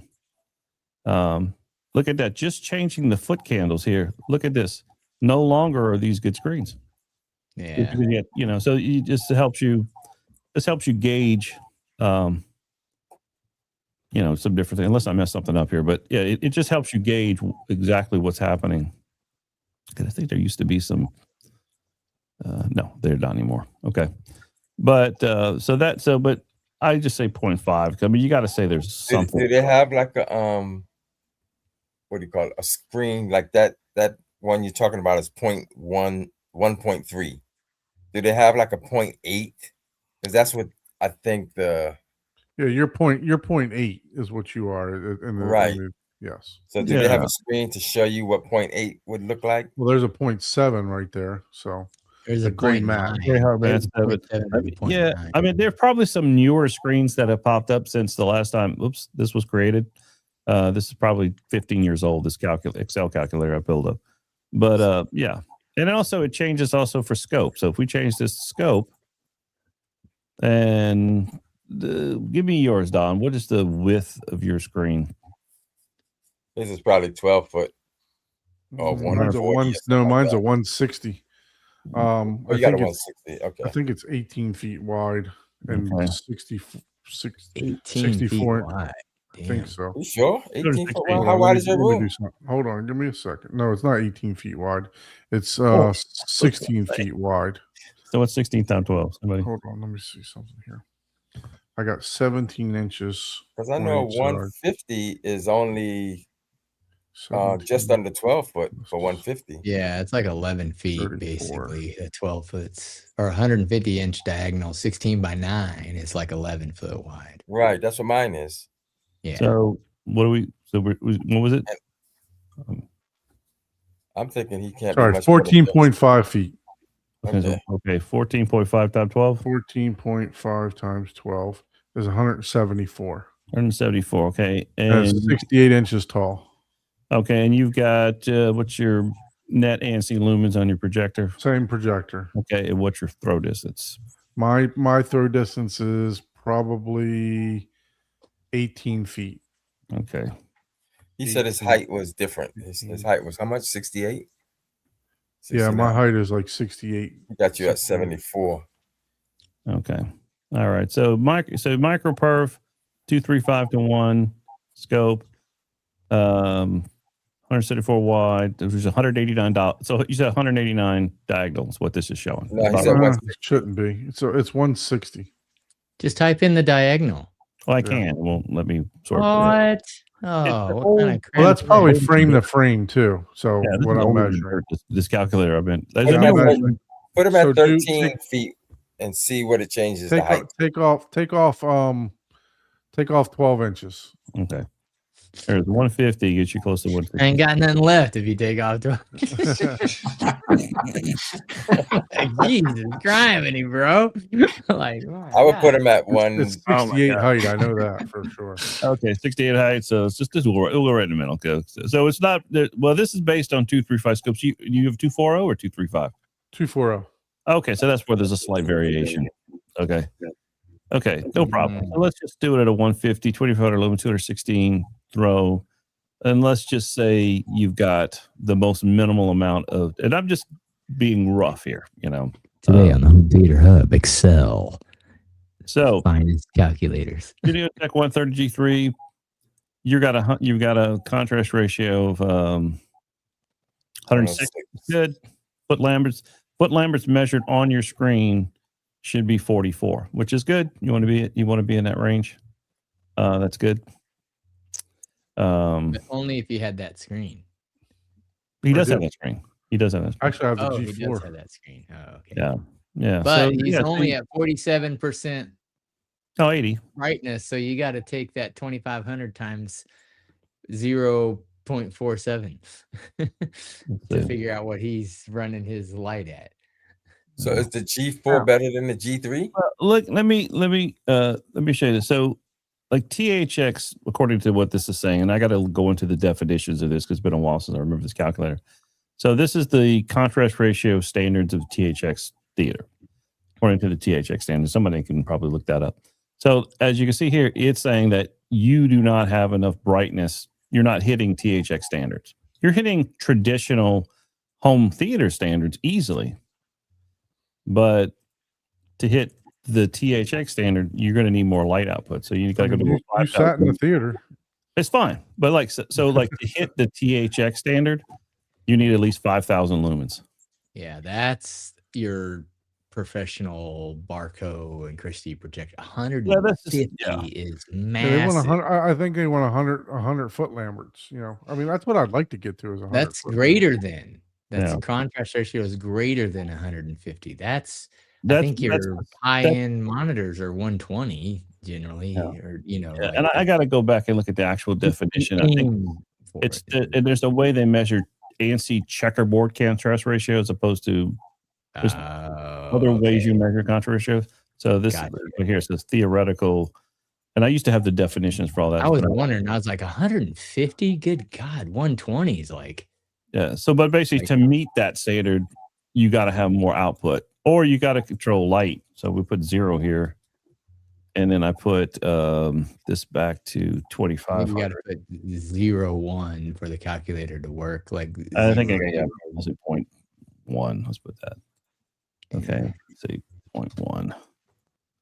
Okay, like it's saying, okay, you can make it if your room's completely dark, which is why your screen is fine, Don. The screen is fine because we watch it with all the lights off anyway in there. So so yeah, so you're just you're hitting you see 530. I mean, you're fine. So yeah, that makes a huge difference. So let's do 0.5 at the screen, 0.8 at the seating position, 3,500 lumens with what's the 11-foot wide 16:9 screen? Yeah. 16:9? Yeah. Okay. 16 by, but it's 11 feet wide. Okay. I want to know if I'm reaching anything. But I have what's the inches? I'm trying to see if you can get to 12 inches. Yeah. It's 11 feet. So whatever 11 times 12 is. That's your throw distance, 11 foot? Oh, the screen. Oh, no, my throw distance is 17.5 feet. 17 and a half feet. 210. Okay. Yeah. Okay. 132 wide, so it's a 150-inch screen roughly? Yeah, it's a 150-inch screen. Okay, and let's put this standard. Let's just go back to standard contrast ratio. Okay, there you go. Yeah. There you go. Fine. All right. Yeah. So I'm doing all right. So what is he? But but that's why, I went with my version of that's because I know I have more light in even with all the shades and everything pulled, I've measured my ambient light. And that's what I have. My ambient light. So it's the studio. I think Chuck's sitting distance is what, 17 feet? Huh? What's your sitting distance? Okay. Seating is 11. 11. My throw distance. Your projector is 17. 17, yeah. So those numbers work for me too that he just put up. Yeah. This is a calculator I built on that where it's kind of the same thing where I can change the aspect ratio and I can actually put, with the screen, everything. But this is what I want to get. This kind of, let me zoom here. This kind of just shows you some definition stuff that I kind of noted for me. So foot candles, is a unit of luminance. It's a measure of luminous flux per square foot at any point on the surface. So that's what you're measuring that in lux at the screen, and then foot Lamberts is how much light is actually leaving the screen. Here's what I was looking for: the ANSI checkerboard contrast ratio. It says measures the dynamic range between the peak image brightness and the deepest black level that can be measured on an ANSI black and white checkerboard test pattern This measurement takes into account the totality of projector output, screen brightness, screen gain, and room ambient light reflecting off the screen surface back to the viewer. ANSI contrast ratio is the single most important number when analyzing a proposed projection system. That is the summary of the performance of the screen image. ANSI contrast ratio is not to be confused with projector on and off contrast ratio, which is typically stated in 1,000 to 1 or 330,000 to 1. So according to the industry, this is a more accurate way to But that's ANSI, not ANSI the theoretical. Yeah, ANSI. Yeah. And according to this ANSI contrast ratio benchmarks, truly cinematic studio review 150 to 1, medium room moderate theater 50 to 150 to 1. So that's where that number comes from that definition. So I actually have here the receipt for my Stewart. So the overall image size was 61.5 tall and 147.75 wide. Okay. So the screen was 68 overall with the frame and everything else. Your viewing though, your viewing is 147. Viewing is 147, and the height is 61. It's what you have at 62 there. So it's Yeah, okay. And 240, that would make sense if it's a 240. Yep. And its lumens are 2,500, right? Lumens are 2,500. You need to change that ambient light to 0.5 though. Again. Yeah, change that to 0.5. And my throw distance is rated 18. I think. Yeah. 18. You're good. times Yeah. 12, Yeah. 260. Yeah, you're still good, man. You're still good. You're not We're these measuring ambient light. And once I put the Panamorph on, next time you come down, I'm gonna have you help me do that, Abe. Now You this got is time. what I was gonna. It's just interesting. Passive 3D use. It's saying poor, but actually your 3D use is fine. So I'm Yeah. kind of curious how much more bump at ANSI Lumen would you need for that to show excellent? And I'm just Well, curious. we're not. What I don't think I'm Maybe using. even change. Am I using passive or am I using? Well, I guess you're using active. So I Yeah, guess I'm that would using matter. active. Yeah, Yeah. So I guess I don't know what that would be for then. that would be just for the plain green, red and blue, red Maybe and so. blue color. 3D. Yeah. Ambient light resistance. Yeah. So, Anyway. but yeah, and I also have the G4 too. So it's the Oh yeah. I probably need to get the What's the difference between the G3 and the G4? more gain, more gain. 1.4 gain versus 1.3 gain. Oh, okay. Yeah. It's a higher number. Yeah. That's all I know. Yeah. That's So, all. but, I mean, look, you've been over my house. It's still do a you white think- screen or is it gray? I don't think my screen is much brighter than yours. I've been to your house too. Yeah. you Yeah. know? I mean, like I said, I don't. What are you running your projector at though? Are you running it at 100%? I don't know. Are you having FOMO? Are you having FOMO, Chuck? Hey Chuck. I don't. Like, come Once on, that dude- man! once that Don't dude let said it- some guy at Audio Advice I'm- Live I'ma make you buy set a it. new screen. Okay. I'm gonna set it and gonna forget show it, you- guy. I'm gonna show Set Chuck it this and real I quick. forget it. So this is just for anybody that's interested. This is the builder inside Stewart Film Screen. So I could come to this catalog and build the screen. So we could say we want a wall screen deluxe, and you can configure this exactly how you want it. It goes to this little configure tool. If it pops up, and you tell, okay, I want a standard throw. What's your screen frame? Let's say if you want a 1.5 inch widescreen, a 2.5 G2 screen, or the nice one, the wall screen deluxe, which is the 3.5 inch frame, That's what I have. which Yeah. is nice. I like that one too. And if you want front projection, obviously with that, and what the aspect ratio of your screen. So you choose. So let's say we choose 2, and you have We 2. want 16.9. 16.9, Okay, so go 16.9. What diagonal? 150. 150. Let's go 150.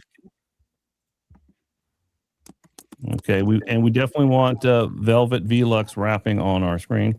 Now you have your choices of non-acoustic, acoustically transparent perforated, or woven. Obviously, we want perforated. And then you have a choice of microperf, ultra perf, or perforato. We want microperf. Oh, microperf. Yeah. And then if you want a blackout scrim, I usually say no to this, but if you want What's that? The behind? Yeah, behind there. yeah, if you want It goes to behind the screen, I would suggest it. You like that? Okay. I'm already blacked out. Yeah, I have it too. You like think it? I prefer it. Yeah. But my installation and everything is already blacked out. Yeah, No, if you don't need it, you don't need it. it's like a difference of like 400 Oh, bucks. It okay, ain't gonna be a so- whole lot. Okay, you said so blackout. let's keep it on there. Okay. All right. So then after that, it's supposed to do something, or is it not doing something? Okay. Continue. Okay. All right. So that shows you. Oh, it tells you how you want it. Do you want it to snap or cord? Which how you got yours? Snap or cord? Snap. Snap. Okay. Ooh.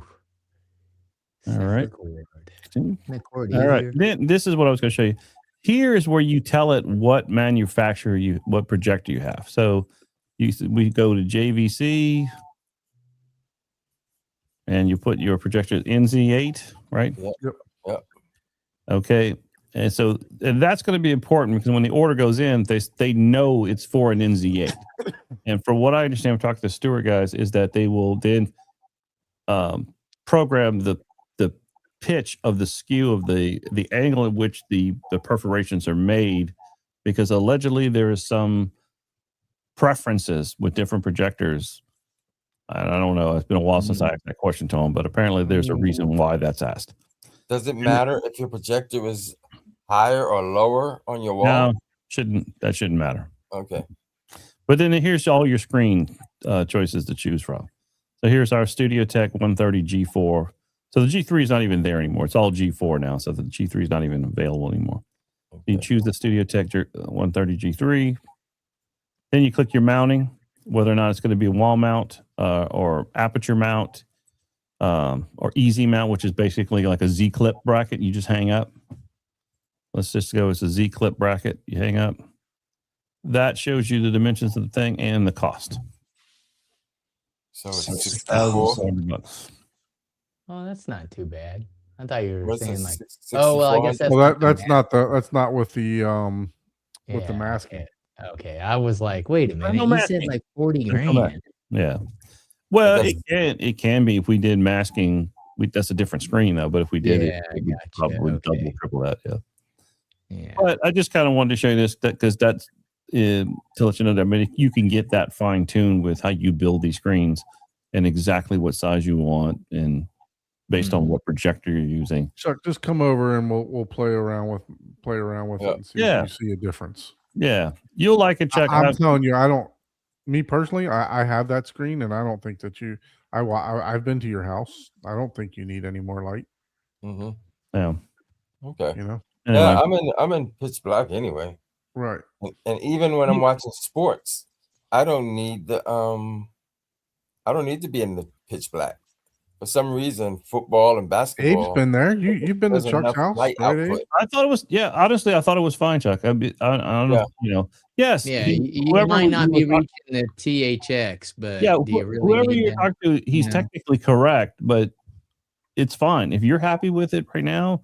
I didn't see any issues with it when I was there. It's fine because you're watching primarily in the dark anyway. So Yeah. you know it's That makes that's a huge your difference. Yeah. if you had a lot of ambient light in the room, well, of course you'd notice it. Then everything would be washed out for you sure. know? Yeah.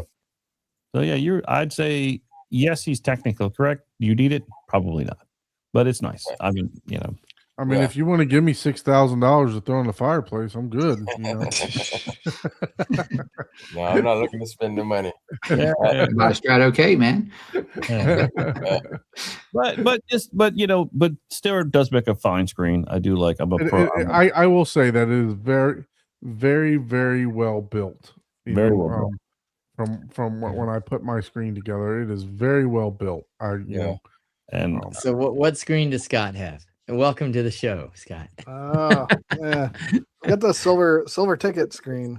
there you go. There you go. Yeah, Yeah. it's the silver ticket 120 with the gray finish on it. Yeah, I'm thinking Chuck's getting a FOMO is what it is. He's Oh like, no, I don't know how it even came up. I was just at You know, Damn it. Chuck's a video Yeah. guy though. You guys, yeah. he's more on the video side than the audio side, so I can understand his concern. no, I do too. I do because I'm a more of a video guy too. And so I do No, pay this was attention to that as this well. was just a guy. We started talking, Mhm. Yeah. And he brought it up. Oh, you would do better with a, he asked me what screen I had. Yeah. And I told him, and he asked me about the projector. He's like, man, if you did this, you can get 40% more light output. Because he pulled up something like you did, like some Screen little calculator. Yeah. calculator. Yeah. I mean, don't you have a I got killer tons of screen those already, calculators. Chuck? Huh? Don't you have like a killer? It's only 0.8 gain. So. I mean, Oh, geez. Isn't your projector like a light cannon? No, I don't think it's so. only 2,500 lumens. It's fine. Oh, okay. I thought it was It's a more than that. contrast. It's a contrast Yeah. No, I Contrast. quality. don't have a though. problem. I don't have a problem with my screen. Like I said, Okay. this was just an arbitrary talking to a guy, Yeah. Yeah. and he brought it up. Oh, you would get 40% more if you switch But screens. wait, there's more. You order in 5 minutes. Yeah. I'm No. happy. Yeah. Like I said, I'm trying not to buy anything I have already. I don't know. think you need it. Yeah. I like Stuart. I agree technically what he's saying, but you don't need it. You listen. You watch it in a pitch black room. You got Mhm. you're usually in the middle seat position anyway, so you're on axis most where you sit anyway. Your projector's plenty bright enough. Leave it alone. You're happy Yeah. with it. Yeah. And acoustically, it's a great screen. Like I said, I would much rather, if anything, Envy Core would be my next purchase. Understood. Yeah. And that would be it. I would be set. Yeah. Yeah. Yeah, There's you a lot of things out there that just because they're true doesn't mean you need it. Yeah. Yeah. Yeah. Oh, yeah. For sure. Everybody and their mother has an opinion. Well, I So- need I everything. mean, that's just like I And- keep saying I want the 2 JTR Captivator, 4 JTR Captivator 4s. and I don't or think you twos. need it. And Abe don't think I need it, and everybody that's been over here don't think I need more bass. So, but I still want to install 4 subwoofers behind the couch. Yeah, you I you still want wanna to eventually be able to do waveforming. You want waveforming, right? We know your end game will be there one of these days. It's like, But in oh, order to do waveforming, oh no, yours does waveforming, right? Your processor. Mm-mm. no. Oh, No. you gotta have Well, the there's trim nothing on. wrong with that. I You gotta have mean, the trim off. You gotta have the or the other one, the Storm? direct art. Oh. So Now, that a doesn't lot do of those, waveforming, when I no. went to Right. Audio Advice, a lot of those places had trim offs, mhm. and I could see that 7 to 10 minute delay in sound in all of them. Oh, 7 yeah. to 10 seconds. Yeah. Yep, they're It playing feels, demos, and when feels they like come minutes, on, though. Whenever and you every pay 40 demo is grand switch for a group, processor, got a that second delay. is a minute. Mhm. Yeah, that's the only. I think that's the only downside to the trim off that Yeah. that is out there. Other than that, So, yeah. all righty. Well, what's up, Scotty-O? How are you? Not much. Not much. Just busy. I think I Stacking them high and selling them low. Yeah. I forgot to send that guy your number too. That's why. He Oh ain't called. yeah. I was actually just texting someone from that watches the show that they're looking to pick up a couple of drives. So Nice, good. Yeah. yeah. Awesome. I've been extremely busy with that and work and just kind of chilling out for the last week. How's the weather out in Cali? It's been hot, man. Yeah. Really hot. It's hotter, not as hot as it is here. What Atlanta. what are you at over there, Atlanta for a Abe? reason. Yeah, we're 98 with 100% humidity. Yeah, you can keep that shit. Yeah, the humidity is what The humidity killer, is killing us, yeah. dude. They don't That call it humidity Atlanta for no digging it. reason. Atlanta. Yeah. We were Yeah, hot. that's We were hot over insane. here today. Yeah, it's. I mean, it's. We were talking earlier. It's like you're melting out there right now, man. Yeah. Yeah. Yeah. You're melting That's out there. I feel crazy. sorry for the kids going to school already. I know. Man, So, yeah. but It's hot here, but yeah, I mean the In the humidity. South, isn't they near should as give the- bad today as it. They should has give been. the fall off and you go to school in the summer in the South, just so that the kids can enjoy good weather. Yeah. And do it and reverse it up north. But I think in the South, man, I'd have preferred to have September, October, November off than it depends Yeah. if you're a beach person or not. You don't want to go to the beach. And, You Right. know what we had that was awesome? So they have all year round school here. And Oh. they do that. Some of the schools do that through grade school, but it usually phases out by the time you go into high school. That was fantastic, right? Because they get the same amount of days off per year, but they split it up into 4 different breaks. So One great thing is that you're not on break at the same time as everyone else is. Like say like spring break, right? Like you're offset from everyone else. So you have a fall one. We're traveling around. You can do different things and not have to worry about big crowds. And you get each one of the seasons in. So that was awesome. Cool. Yeah. Very good idea. Yeah, like that. Well, let's pivot and talk about some movies that you may have Movie partaken in. time. Call Jessica You mean- back.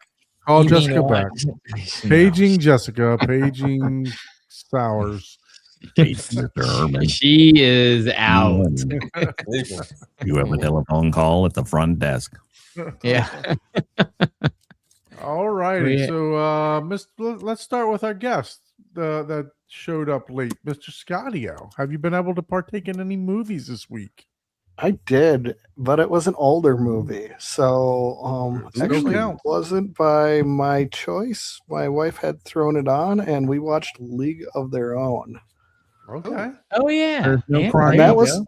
I That's a had good one. forgotten. I'd seen it probably when it first Good came out, classic. and I forgot about it. And I have There's the no 4K crying in version, and baseball. the transfer was great. It looked awesome, and it's a good movie. It's an entertaining movie. And it has Madonna in it. Yeah, Yeah. yeah, Madonna. Gracie, Yeah. Grace. Yeah, Madonna, Tom Hanks, Rosie That was O'Donnell. a good cast for sure. Yeah. Yeah. Oh, yeah. I don't know about Rosie O'Donnell being a good cast, but so yeah, League of Their Own. So Yeah. all right, very good. Lori So, Petty and, in crime. Classic, man. I got the original Super Troopers and Super Troopers 2 queued up to be watched this coming week. So Oh, Ah, there you go. you're gonna see the movie. You're gonna go get prepared for the movie. I don't know if that's one that I'll go see in the theaters or not. Right? That's Hell, did I see? Don's least favorite movie. Hail Mary, yeah, it just came out. I saw that. What the hell, Mary? The This is for freaking you, rock, Don. man. I mean, here, sorry. Here, let me- It wasn't a bad movie. It was just bad character. Yeah, I watched that I too, know. actually. He, Yeah, I he agree. couldn't get over his stereotype of Bad character. he's alien racist. alien races. That is not an alien. That is not an alien. I refuse. That ain't no alien. That ain't That's a rock. It's a talking rock. ain't no alien. Yeah, it's a rock. Is exactly it. I like my aliens green. You ain't got a Ah. big head, big eyes. You ain't green. You ain't alien. Yeah, I watched that. as bad as I don't want to. I think I will still buy the copy of this just to have it, but I don't know. I obviously bought the digital copy when it first came out, but I still own that. So, how about you, Mike? What are you feeling that 40? It's 40 terabytes, right? What are you feeling that 40? 36? What are you filling that thing up with, man? Wait, Yeah. 32 left, or you started off with 32? Dang, you don't want to yell numbers like that too loud. That's more valuable than gold these days. It is literally. I know, right? Yeah, this week I watched Mandalorian and Grogu. Yeah. Okay, the new one. Yep. Yeah, the new one. Yeah, that was pretty good. The movie was okay. I liked the audio. I thought the audio in it was really well done. A lot of bass and there were all the surround activity, heights and bed layer. Really You good. have to watch all the rest of the series to enjoy it. Yeah, I'd seen the first 2 seasons of the series, and I didn't get to the third. I didn't have Disney Plus anymore. I know I got the first 2 on 4K Blu-ray disc that I watched, but I have not seen the third. So yeah, maybe it would make a little more sense, I guess. Or I mean, I seemed to piece it together pretty good. I mean, I knew the characters, so Okay. obviously, yeah. Yeah, you don't have to completely see the whole series. Like I watched the first 2 seasons. I didn't like the third one as much, but the movie was good. Yeah. It does follow along in the same Yeah. vein as a show, but it's good. So did you watch it on Disney Plus or on No, they have it on Kaleidoscape. Kaleidoscape. Yeah. Came out like 2 weeks ago on Kaleidoscape. Yeah. I was waiting for it to go on sale, but I couldn't wait anymore. So Yeah, there's some of those movies I just couldn't wait either. I Yeah. understand. I'm still waiting for what's that? Mortal Kombat and Mortal Kombat 2. Supergirl and Yeah, Mortal You know. Kombat. You know the other one I'm waiting for is the Mummy, the new Mummy version. That thing's still yeah, like yeah. $39 on Kaleidoscape. yeah, I'm still waiting on that one too. I Lee refuse to Cronin's buy it. Mummy? Is it that 39 much? much. It's too Yeah. much. Yeah. It was on sale. What? No, I Yeah, watched. it was on I sale. watched that a Not that couple one. weeks The ago. reason why it's 39. The new one you're talking about. I don't know that it was on sale. newest one. The Mummy. The Yeah, it's actual $34.99 right now. Okay, maybe I did pay full price for it. I can't remember, but I'm waiting for Halloween, so okay. normally they have a Halloween discount. So it was good. I enjoyed it. I watched it twice. It was really good. Yeah, Is it so scary? Oh yeah, definitely. It's definitely It's I've heard it's one of the scariest movies out.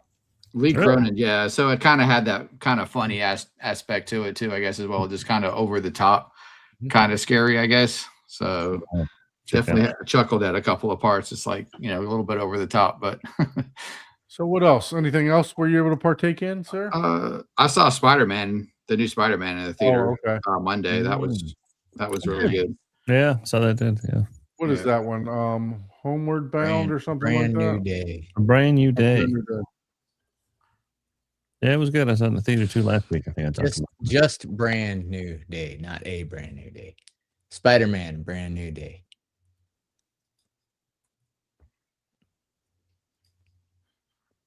There it is. Yeah. That's Yeah, I actually was gonna queue these up and asked my son did he want to watch these, and we were about to watch it, but then I saw all of them are like PG-13. So I was like, well, it might be a little too much for a 7-year-old to watch. So I kind of pivoted away from that, and you'll see where I went. But these were queued up. Because I've not seen any of the newer ones with what's his name, Tom Holland. Tom Holland. So I've not Oh, seen you any. haven't seen any? I've not Oh, seen wow. any of the newer ones with him. I had Yeah, it they're No Way good. Home. I watched it right But before. yeah, 7 is a little young for that. That's more 12, 13. Yeah, Anybody watch that new Robin Hood yet?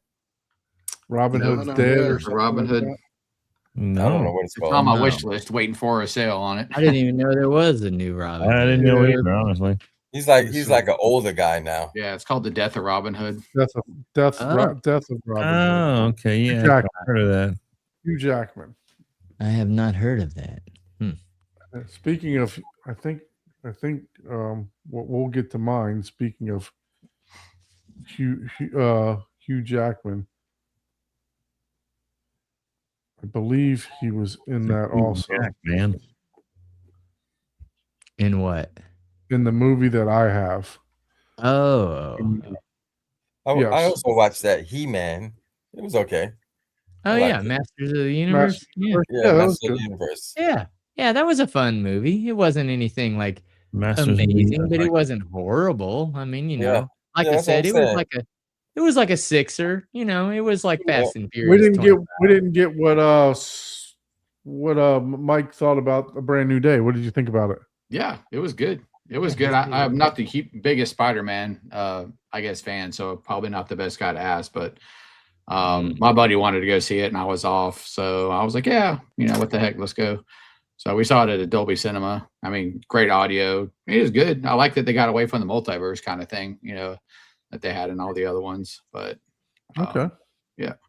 very good. Anything? No, not. I mean, I could go on and on, but yeah.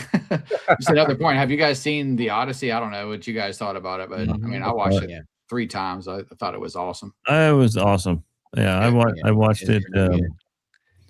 I Yeah, I took it love in at the 70 millimeter film down here in Fort Lauderdale. Yes, so I saw it in all of its glory. Wow. Yeah, that Wow. was. I'm I jealous. was happy to see it in 70 millimeter as well. And, Oh wow. Oh, I'm jealous. Yeah, I didn't do the I IMAX. went I saw at the 8, Dolby Cinemas. I went at 8 a.m. That was the showing time. I was there at like 6:30, and I was like, "Well, Oh, jeez. is yeah, mine was it 7 okay to eat popcorn at 8 o'clock in the Yeah. morning?"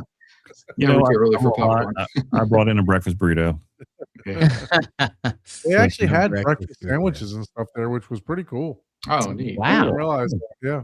I did not know that was a thing. I 'cause, am not an like, early person, so I'm not watching a movie at This 6:30 in the theater morning. sells out. I'm telling you, it sells out when they have like the 70 millimeter. What was the last big Oppenheimer? I could was not like get 70. to any showing of Oppenheimer at all Yeah. for this when they Wow. when they did this. I think I had to watch it 3 times just to finish it.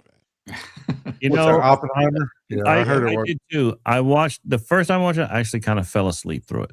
Yeah, But that I was wanted me to too. watch it, so I had to watch it a second time because I really wanted to see what happened. And I almost fell asleep the second time, but I made it through. That's like I think the last time Michael was on here, we talked about a movie that we had been wanting to see so bad, and then and then he broke the bad news that it wasn't that good. I forgot which one it was, but oh man, I'll look through my kaleidoscapes of my downloads to see what I have, and I'll remember what the movie is. But he broke the bad news that it wasn't that good. What the heck one was it? Anyway, I'll figure it out. So, how about you, Chuck? Was it Dust Bunny? I don't know if it was that one. No, it wasn't Dust Bunny. Gosh, The Mentalist or something like that. I gotta think about it. I gotta find it. Oh, But go. How about you, Chuck? What were you able to partake in? Well, the ones I named, I named Masters of the Universe, Hail Mary. I actually started watching a streaming show called oh man, something Bound. It's like these boxing dudes. They box, but it's a series. So I'm only on episode 1. It seems pretty interesting. Something Bound. I can't think of the name of it now. The Brutalist. No, this is it's too young. Actually, the kid who played in what's that ninja movie called? American Ninja? No? No, it's that's like asking what was that porn movie called? There's a lot of ninja movies. They're like that. No, this is one of the Revenge of the Ninjas. Oh, no, it's not. It's not that series. This guy only made one. He swings the sickle. Let me see if I can find it. Oh wow! But the same guy, the same actor, Ninja Assassins. Ninja Assassin. Yeah, he's in this series. He's more of a boxer, and I like him as an actor. As a fighter. And so, like I said, it's already 2 seasons in, 10 episodes a season, and I started watching, episode 1. And I'm liking it so far, Good. It's on Netflix. And so I'll try. Ninja Assassins actually ties into Revenge of the Ninja series, believe it or not, because the main bad guy was the good guy. Ninja Assassin's main bad guy was the main good guy in Revenge of the Ninja. Oh, okay. Yeah, it's the same. All right. actor. How about you, Paul? What were you able to partake in? Do you need Jessica's help, or you got this one written down? I have to remember. I actually watched 5 movies. Wow! Oh my God! I only got 1 movie. Yeah. Wow! So the first one that I watched was Monkey Man. So this is the beer. That's why you were holding out the drink. Okay. Yep. This Hold on. Let me. pretty good. You guys would probably like this. Monkey Business. Ha! Monkey Business. Double fruit smooth. This is sour. That looks good, actually. Yeah, this one's not too bad. It's like a smoothie. It's a It's thicker, smoothie. Is it like kind of a creamy flavor to it? Yeah. Yeah. It's yeah. And then where do you find I think they Where do you spelled find Drekka them? wrong. We're gonna have to Dude, find these some. Drunker. Any liquor store has specialty beers. You just gotta ask the people. Yeah, we're gonna have to partake into some of these fruity beers while we're at.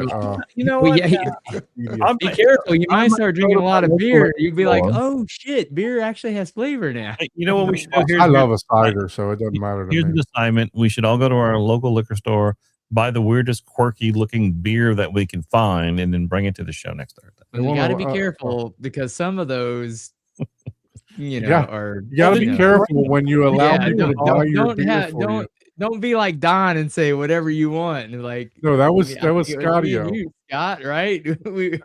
or was it No, I Scott? think- that asked? Yeah, you He's guys like, are trying "Hey, to kill Scottio. me. I Just just like let trying to order, kill me. Let's You can't get get something that you've had before that. 25% ABV beer right there. Right. Got him some You've had chocolate before. beer that was like Something you have no 25%. idea what the hell it is. We drink it on the show and let Paul tell us, no, nah, it was a bad show. You shouldn't have bought that. Yeah, Yeah, there you whatever go, whatever there you they go. got me was basically liquor with a splash of beer in it. Yeah, pretty much. Yeah, I mean it was beer, but yeah, they make high. Well, I know the name of beer. that Netflix show now. It's called Bloodhound. Oh, okay. I've seen that one. You saw it? I haven't seen Yep. it. How'd you like it? I only saw episode 1. You will like it. Yeah. Not bloodhounds, like the dog breed. I was like, hey, that looks like an interesting movie right there. Tell me about that. One word and just Netflix beside it. Just Yeah, type Netflix, series. Bloodhound. Oh yeah, Netflix. Yeah. Give a dog a bone, leave a dog alone. There Yeah, that's is. it right there. No roaming. Oh yeah, that's him. The guy in the back is the ninja assassin dude, right? No, it's the one in the front, ain't it? No, yeah, you're right. The one in the back. I had to blow that up. I don't think so. But No, maybe. it's the one in the front. It's the one in the front. It's hard. Yeah, it's hard for me to see. I can't see that. Yeah, I blew it up. It's the guy in the front. Mm. He's a good fighter. Mm. Alrighty, so that was the first movie. What else? Was that a good one? Would you recommend that, Paul? Or it's kind of like John Wick, isn't it? That's what I've heard. Yeah, it's like India's version of John Wick. Okay. Yeah, but not John Wick. So, but yeah, pretty much. Okay. Yeah, it's it's a fiver. Okay. I'll It's wait not till it gets bad. on sale for It's like just 10 like bucks. okay, whatever. Yeah. Then I also watched Normal. Normal. I haven't watched it yet. Yeah, Normal? and that's also a fiver. It's That's it's disappointing. not bad, but it's I was literally like, did we just watch the same fucking movie? Oh, twice? that's the one with Odenkirk. Okay, yeah, I hadn't seen that one. You like it? It's not bad, but it's basically the same.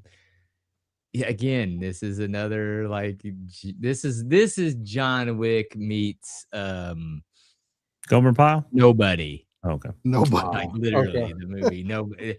So it's you like John cross Wick those fighting himself? two, and now you've got Normal. No. Right? It's like I was like, oh my god, every one of these movies is this. It got a 77 Rotten Tomatoes, 6.3 in IMDb. Yeah. Too bad. So All right. then I did watch Spider-Man Brand New Day as well in All right. theaters. I won't pull that one up. You already seen that That I love that movie. I'm a Spider-Man guy. That to me, like I'm just to me, just because I'm a fan, I like Spider-Man. That's like an 8 to me. Now it's 7 for probably your average person, but if you're a Spider-Man fan, it's an 8 all day long. I agree with the IMDb rating on Spider-Man. Like All right.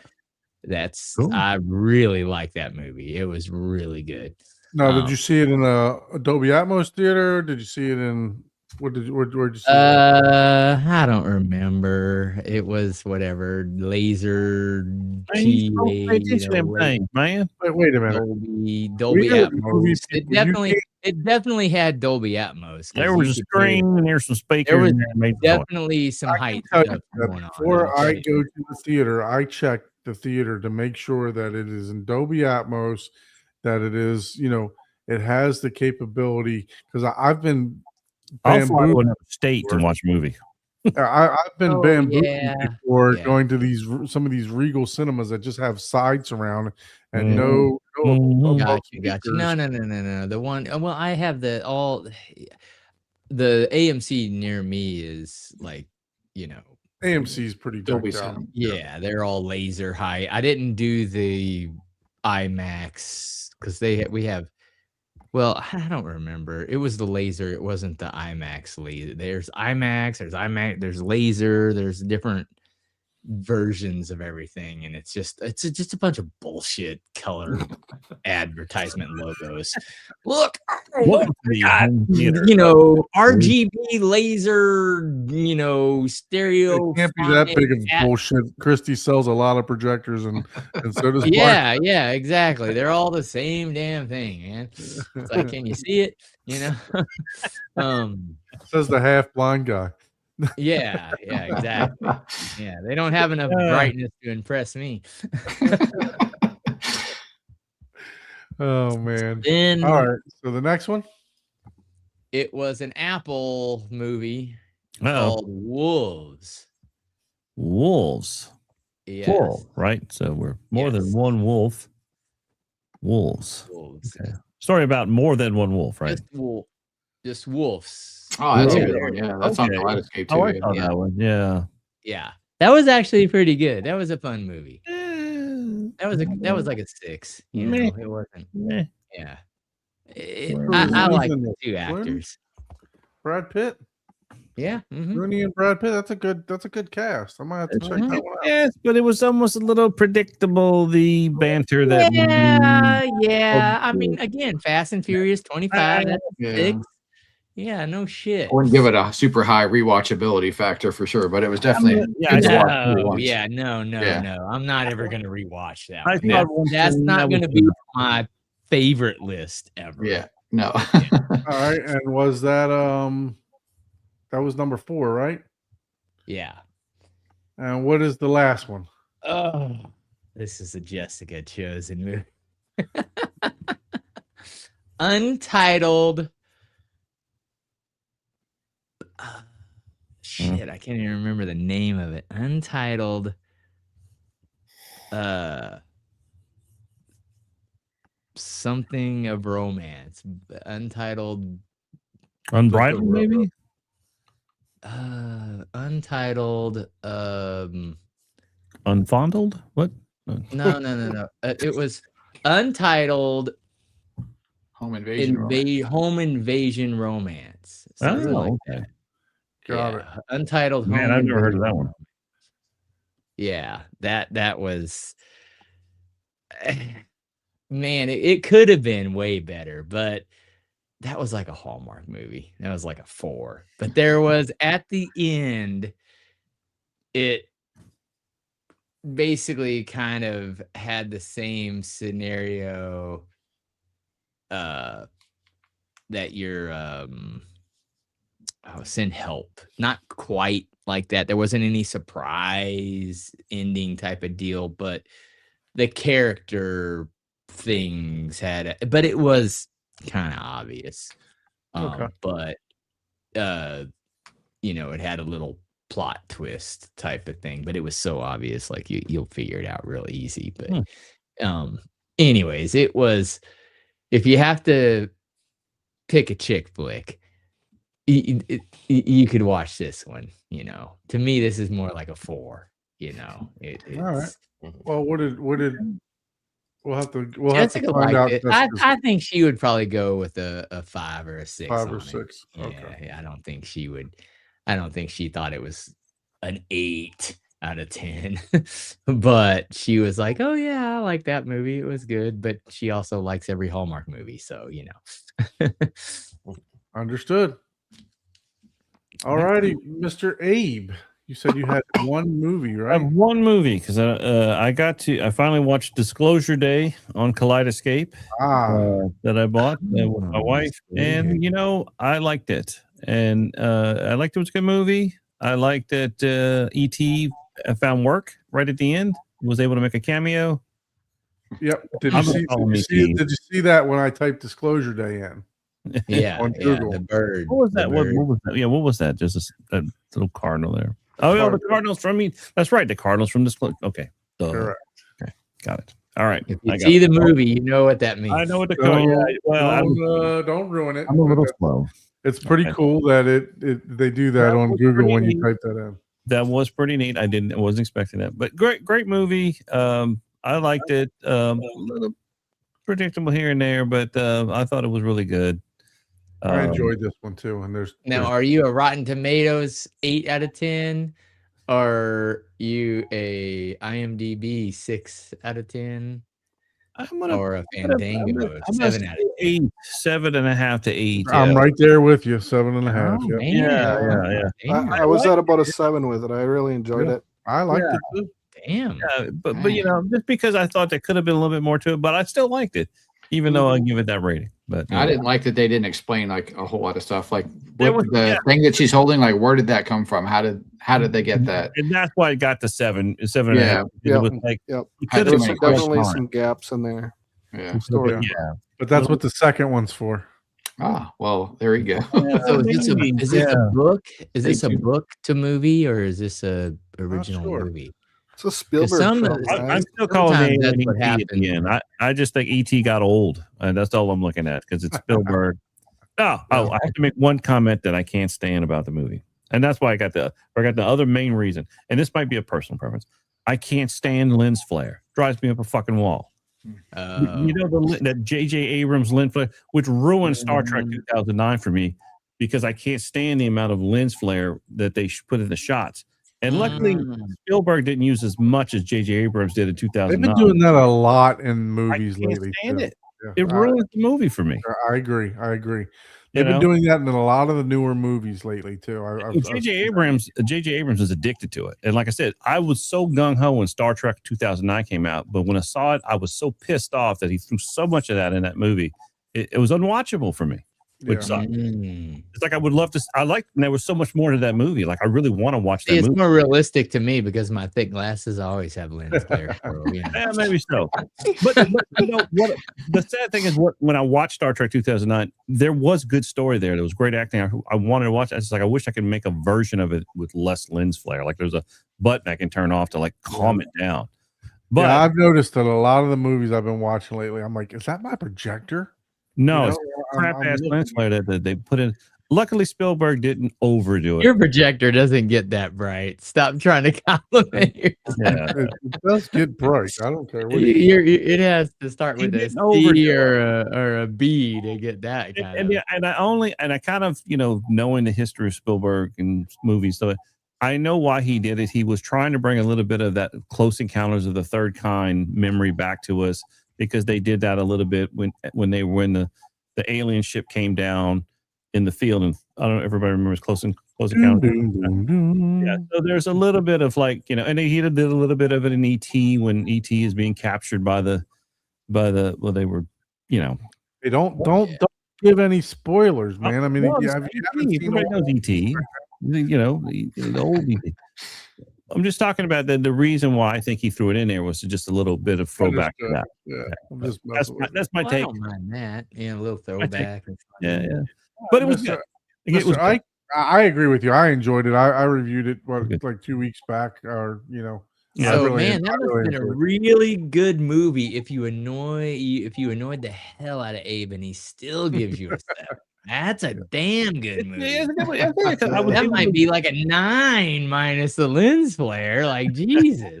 Yeah, But because you know I like Begonia, right? I would literally put this right below Begonia. That's how much I liked it. It was Wow. thank you to whoever's agreeing with me. MFK. Oh, dude. Thank you. He agrees with me. Thank you. By the lens flare. I didn't even notice. all righty. Mr. Ike. I saw Rebel Moon. River the Moon? Part 1, Rebel Moon. Rebel Moon. Rebel Moon. Rebel Yep, Moon. the director's cut, Part 1, Rebel Moon. There we 2024 go. one.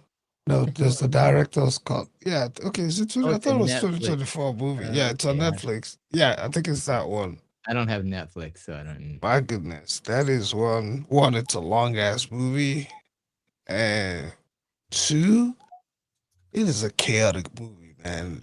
Like it's amazing, Man, but is this a homework movie? The Rotten No. Tomatoes gives it a 2.2. Yeah.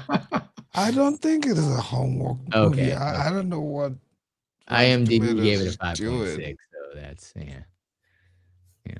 but it's packed with both audio and just all that action stuff that you would need, just to check out your home theater. All right. Nice. It is. Could be a Yeah. good demo. I'm gonna check it out. You just have It is- to rent Netflix at your demo location. I know, right? I've been doing a lot of Netflix movies lately. And then I saw another one, Tears of the Sun. It's a much older movie that I I had think I watched. remember that one. I've Bruce heard of that Willis. one. Yeah, I'm like, I had remember watched it that a one. long time ago, so I figured try to watch Oh, it yeah, again yeah, in the yeah, theater yeah. just to see what Yeah. it sounded like. Yeah. You That's know, Yeah, I it- remember that one from a long It's time. alright, you know. Ooh, But- Monica Bellucci, man. Let me tell you what. 2003. You blew the dust off of that one. Yeah, because I'm trying to do so many of his movies. I'm trying to go just throwback and try to watch a lot of movies that I'd never actually watched in the theater. That's one of my favorite things. Yeah, watching some of my old classic movies that I was younger. I may have even seen them in the theater, but I was so young. Like Star Wars, I saw as friggin' repeats at the drive-in. Oh, You know what I Monica mean? I've Bellucci. You never made me even think. Wasn't it seen Melina? I've never Melina? even seen half of my favorite old movies in theaters. They were in drive-ins. Some of them don't hold up, man. I'll just tell you that. I've done the Yeah, same. I was gonna ask. League of Their Own held up. I right? watched it's New based on story. New Jack City about 3 months, maybe 3-4 months ago, and it just didn't hold up. That was one. You can't take Chris Rock, like crying over his crack. Yeah. It was more like the gun firing and stuff. The It guns, yeah. I was- mean, if you have a better Yeah. sound system now, you probably would yeah. enjoy it. And also seeing it on a larger screen, right? It's like, yeah. I mean, look, the video is always good. The girl dancing. The video is always good. But yeah, so Yeah, but Rebel Moon was good. Typical Zack Snyder movie, right? It was It's good. chaotic, plenty of loud I did- scenes. I did watch a couple series too. I finished watching The Legend of Vox Machina this season. I finished that. And then I started watching the new 2026 Ghost in the Shell. Oh, It's basically the same, except it's got a lot more fan service in it. Like a lot more. So if you're an anime fan that likes fan service, that you'll like the new Ghost in the Shell. I'm not into that. I don't even know if I'm going to be able to watch the whole remake because I'm like, yeah, okay. I was like, yeah, okay, it's cool. What's it about, guys? all right, All right. Chuck. Yeah, we're gonna All right. wrap up here. I'm All just right, gonna see ya, finish Chuck. my 3 that I got here real quick. So off of the recommendation from Benny last week, oh, We're judging. I want to you. remember I went ahead and made the cha-ching. Oh yeah, he that's was right. on here. Live. Benny spent your money last week, so you could This blame is him. Alpha. Oh yeah, that was a good one. And I will tell you that I wasn't expecting it, right? The CGI on some of the animals in here is kind of bad, Yeah. but I will tell you that the face, the humans, the close-ups, tons and tons of detail. It is a visual masterpiece. It is really, if you want to test your projector, unfortunately some of the CGI I was able to see too well, right? So Oh yeah, yeah. but like the actual close-ups of people's faces and just the landscape and everything else, yes, definitely. Movie itself, I gotta give it less than what's here. I gotta give it maybe a high 5, low 6. It's watchable. It's definitely watchable. There's not a lot of dialogue in it. It's set back in the 20,000 years ago, so it's basically language that you don't have with subtitle that you don't know with subtitles. So if you're not into reading subtitles, but the story itself was good. So check it out. You saw that one, Michael? Yeah, I thought it was pretty good. Yeah, not a not a want to watch over and over again. But yeah, it was definitely worth a watch for sure. Yeah. What did you think about the do you remember like the detail and stuff like that in the landscapes and yeah, like you said, the CGI definitely stuck out for sure on the animals and stuff. Yeah, but like you said, I'm pretty much agree with everything you said. About like a 5 or a 6 probably on the score. Yeah, because like I said, it's worth the watch. If you got nothing else to take its place, it's worth the watch. Definitely. And then I checked out the movie is High to Low, and when I think of High to Low, I'm thinking of Denzel's career after making this movie. It's High to Low. So I did that. Ow! All right. Yeah, I mean, he looked more like Tracy Morgan than he did Denzel in this movie, making silly faces and stuff. But it was for me, it was one of Denzel's lowest performances for sure, and that was on. I watched that on Prime. It's free on Prime. I don't know how I got 83 Rotten Tomatoes because it really so wasn't it's so bad. The next place you'll see him is on a Depends commercial. You know what? I was actually impressed. I was more impressed with ASAP Rocky than I was Denzel. Okay, so that'll tell you something. Denzel Washington here for a Reverse Mortgage. Yeah, exactly. Yeah, it was bad in some spots, man. But Cricket Mobile, and the thing about it is, it's a Spike Lee movie, right? I do like Spike Lee movies. I do. I love Do the Right Thing. And but I think what threw me off in this movie is the music that they used in the back, the score in the background. There's like action scenes going on, and the score was just like do do do do do do do do. It was like, what are you doing, Spike Lee? It was bring that one up. Weird. I want to see what rating it got because I don't mind that. That to me is. I didn't bring it up. I apologize. I thought the pinnacle of the Spike Lee Denzel was Malcolm X. I think they did an excellent job in that movie. Well, Rotten Tomatoes got 83%. That's what I'm saying. Damn. But there's I apologize for not bringing that up earlier. I thought I had it up there, but 3 versus 5.5. And what the heck is that? Letterboard 2.8 out of 5. Oh, okay. Yeah. So hell is Leaderboard? I've never seen that before. It's Letterboxd.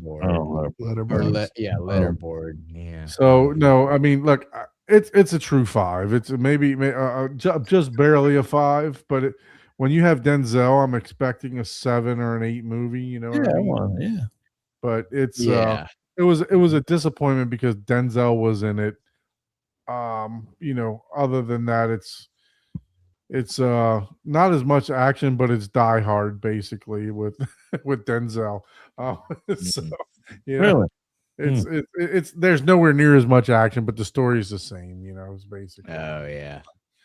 But yeah, no. So and then one that I had fun with, I said that I had to pivot, right? So, and we talked about Hugh Jackman. I had to pivot from watching Spider-Man with my son, but we did check out Sheep Detectives. Oh my God. Sheep Detectives. And I will say I had fun with this. I really did. Really? It's like Dude, that's a high rating on all three. It wasn't bad. It wasn't bad. I'll give it that to you. I haven't heard anything bad about it, but it's like, what? Everybody that's seen it said I've not even heard of this one. It's literally like your introduction. Is this a Who Shagged the Sheep? Yeah, so it's literally the introduction to mystery, right? So when you're a kid, for mystery movies, it's literally the introduction. It gives you the format. It explains it in a way that there's a plot, there's a this, there's a that, there's a motive, and so I had fun with this. I really enjoyed it. It's not a home theater masterpiece or reference by no means. But yeah, I mean, Hugh Jackman, the Wolverine. as you can see, feeding sheep, right? Yeah. So, yeah. It was, yeah, I saw it too, but I didn't make it through. I mean, You it was didn't make okay. it I just through. didn't feel like I Oh, you didn't make it through. Was that because you weren't in one of the back scenes having a meal? no, I just Did they deny you? No, we can't use you as an extra. I was one of the sheep. I was one of the sheep. Put me in a costume. So, No, Scotty, you saw this with the kids? Maybe I got to give I it another did. chance. Maybe I got to give it another chance. I think, yeah. What did you think about it? I thought it was good. I mean, it tells a story and puts it in a way that kids can understand it. And, sure.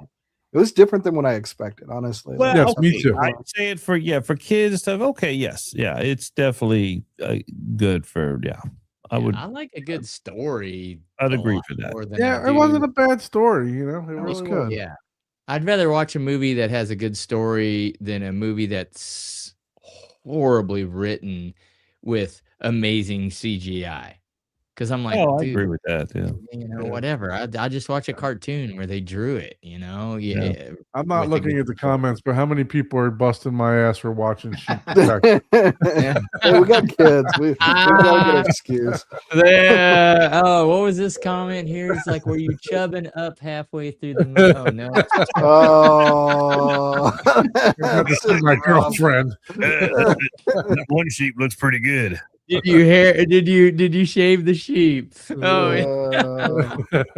Ba means no. Oh man. Oh.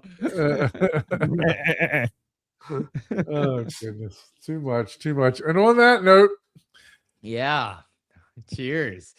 we definitely took more of the show than I thought we would today. So I want to thank Chuck and thank Michael for joining us. Yeah, Michael, thanks for having me. good luck Oh. on your move, man. When are you going to be moving? Yeah, probably mid-November, I guess. Okay. So definitely have to hop back on and give you all a tour of the new place for sure. Sure, You'll have man. to give us a tour while it's being built if you're there during. Yeah, I was down there 2 weeks ago, I guess, and I got a lot of pictures and stuff like that. I met with the integrator guy, I guess, that does the internet, and he's going to be installing the in-ceiling speakers and stuff. So, so yeah, I got to at least have a conversation with that, or I wanted all the wires ran and where the placement of all the height speakers. Man, and stuff you're like that. offending Abe right now. How did you not call Sorry. me? Well, no, it's through them. You can't even pick. Like, you have to use this one guy because it's a huge neighborhood. Like, it's called Signature Homes, and they're building all the houses in this neighborhood or whatever. And What is it, townhouse? so you can't just have any old contractor come in and do work, I guess. I'm an old, but I'm not any old contractor. Yeah. but no, I get it. Some of these places you got to use their people. Yeah. Well, you could probably use others, but it would be astronomically more expensive because they're like, oh, well, we're still going to have to pay these guys. I've run into that before. Some neighborhoods in the town. Hey, thanks, MFK. Appreciate you, man. Yeah. So let's go ahead and do all the great YouTube stuff, right? Like, share, subscribe, hit that bell notification. Dislike, share, subscribe. You got to break up the algorithm sometimes. Yeah. I'm losing subscribers. So no. And then, like we said at the beginning of the show, if you'd like to be a guest on the show, please shoot us an email through hometheaterhublive@gmail.com. We really do need some guests. Like I said, if you just want to send pictures, you don't have to be on the show. We can describe it and talk about it. I think with these, I would like to start asking more of the whys. Why did you choose this? What was the reasoning for this? Right. So, maybe next time on or whoever's going to be next, we'll dive in just a little bit deeper than just saying, okay, this looks fantastic. Right. So, if you would like to get design service or equipment, please reach out to Abe at 3dsquared.com. We're all going to go to Cedia. I know potentially we have a show set up with one of the sound rooms. Yep. Tentatively, it's scheduled for which day? 27. The 27th. So in 2 weeks. In 2 weeks. So we will have the sound room people on. for hopefully we're gonna should get confirmation, I think, tomorrow, right? So either way, if it can't be Thursday, maybe we'll make a special show for them to join us, right?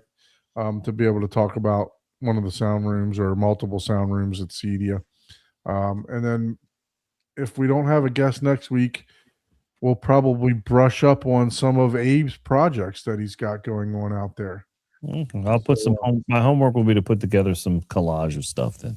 Yeah, that would be great. That would be great. So we would love to have a guest on the show. So please send us an email again to hometheaterhublive@gmail.com. And then until next time, lights down, sound up, and don't blame blame us us. for your next upgrade. All right, everyone. Have a good evening. See you next week. Thanks, everyone. Stay safe.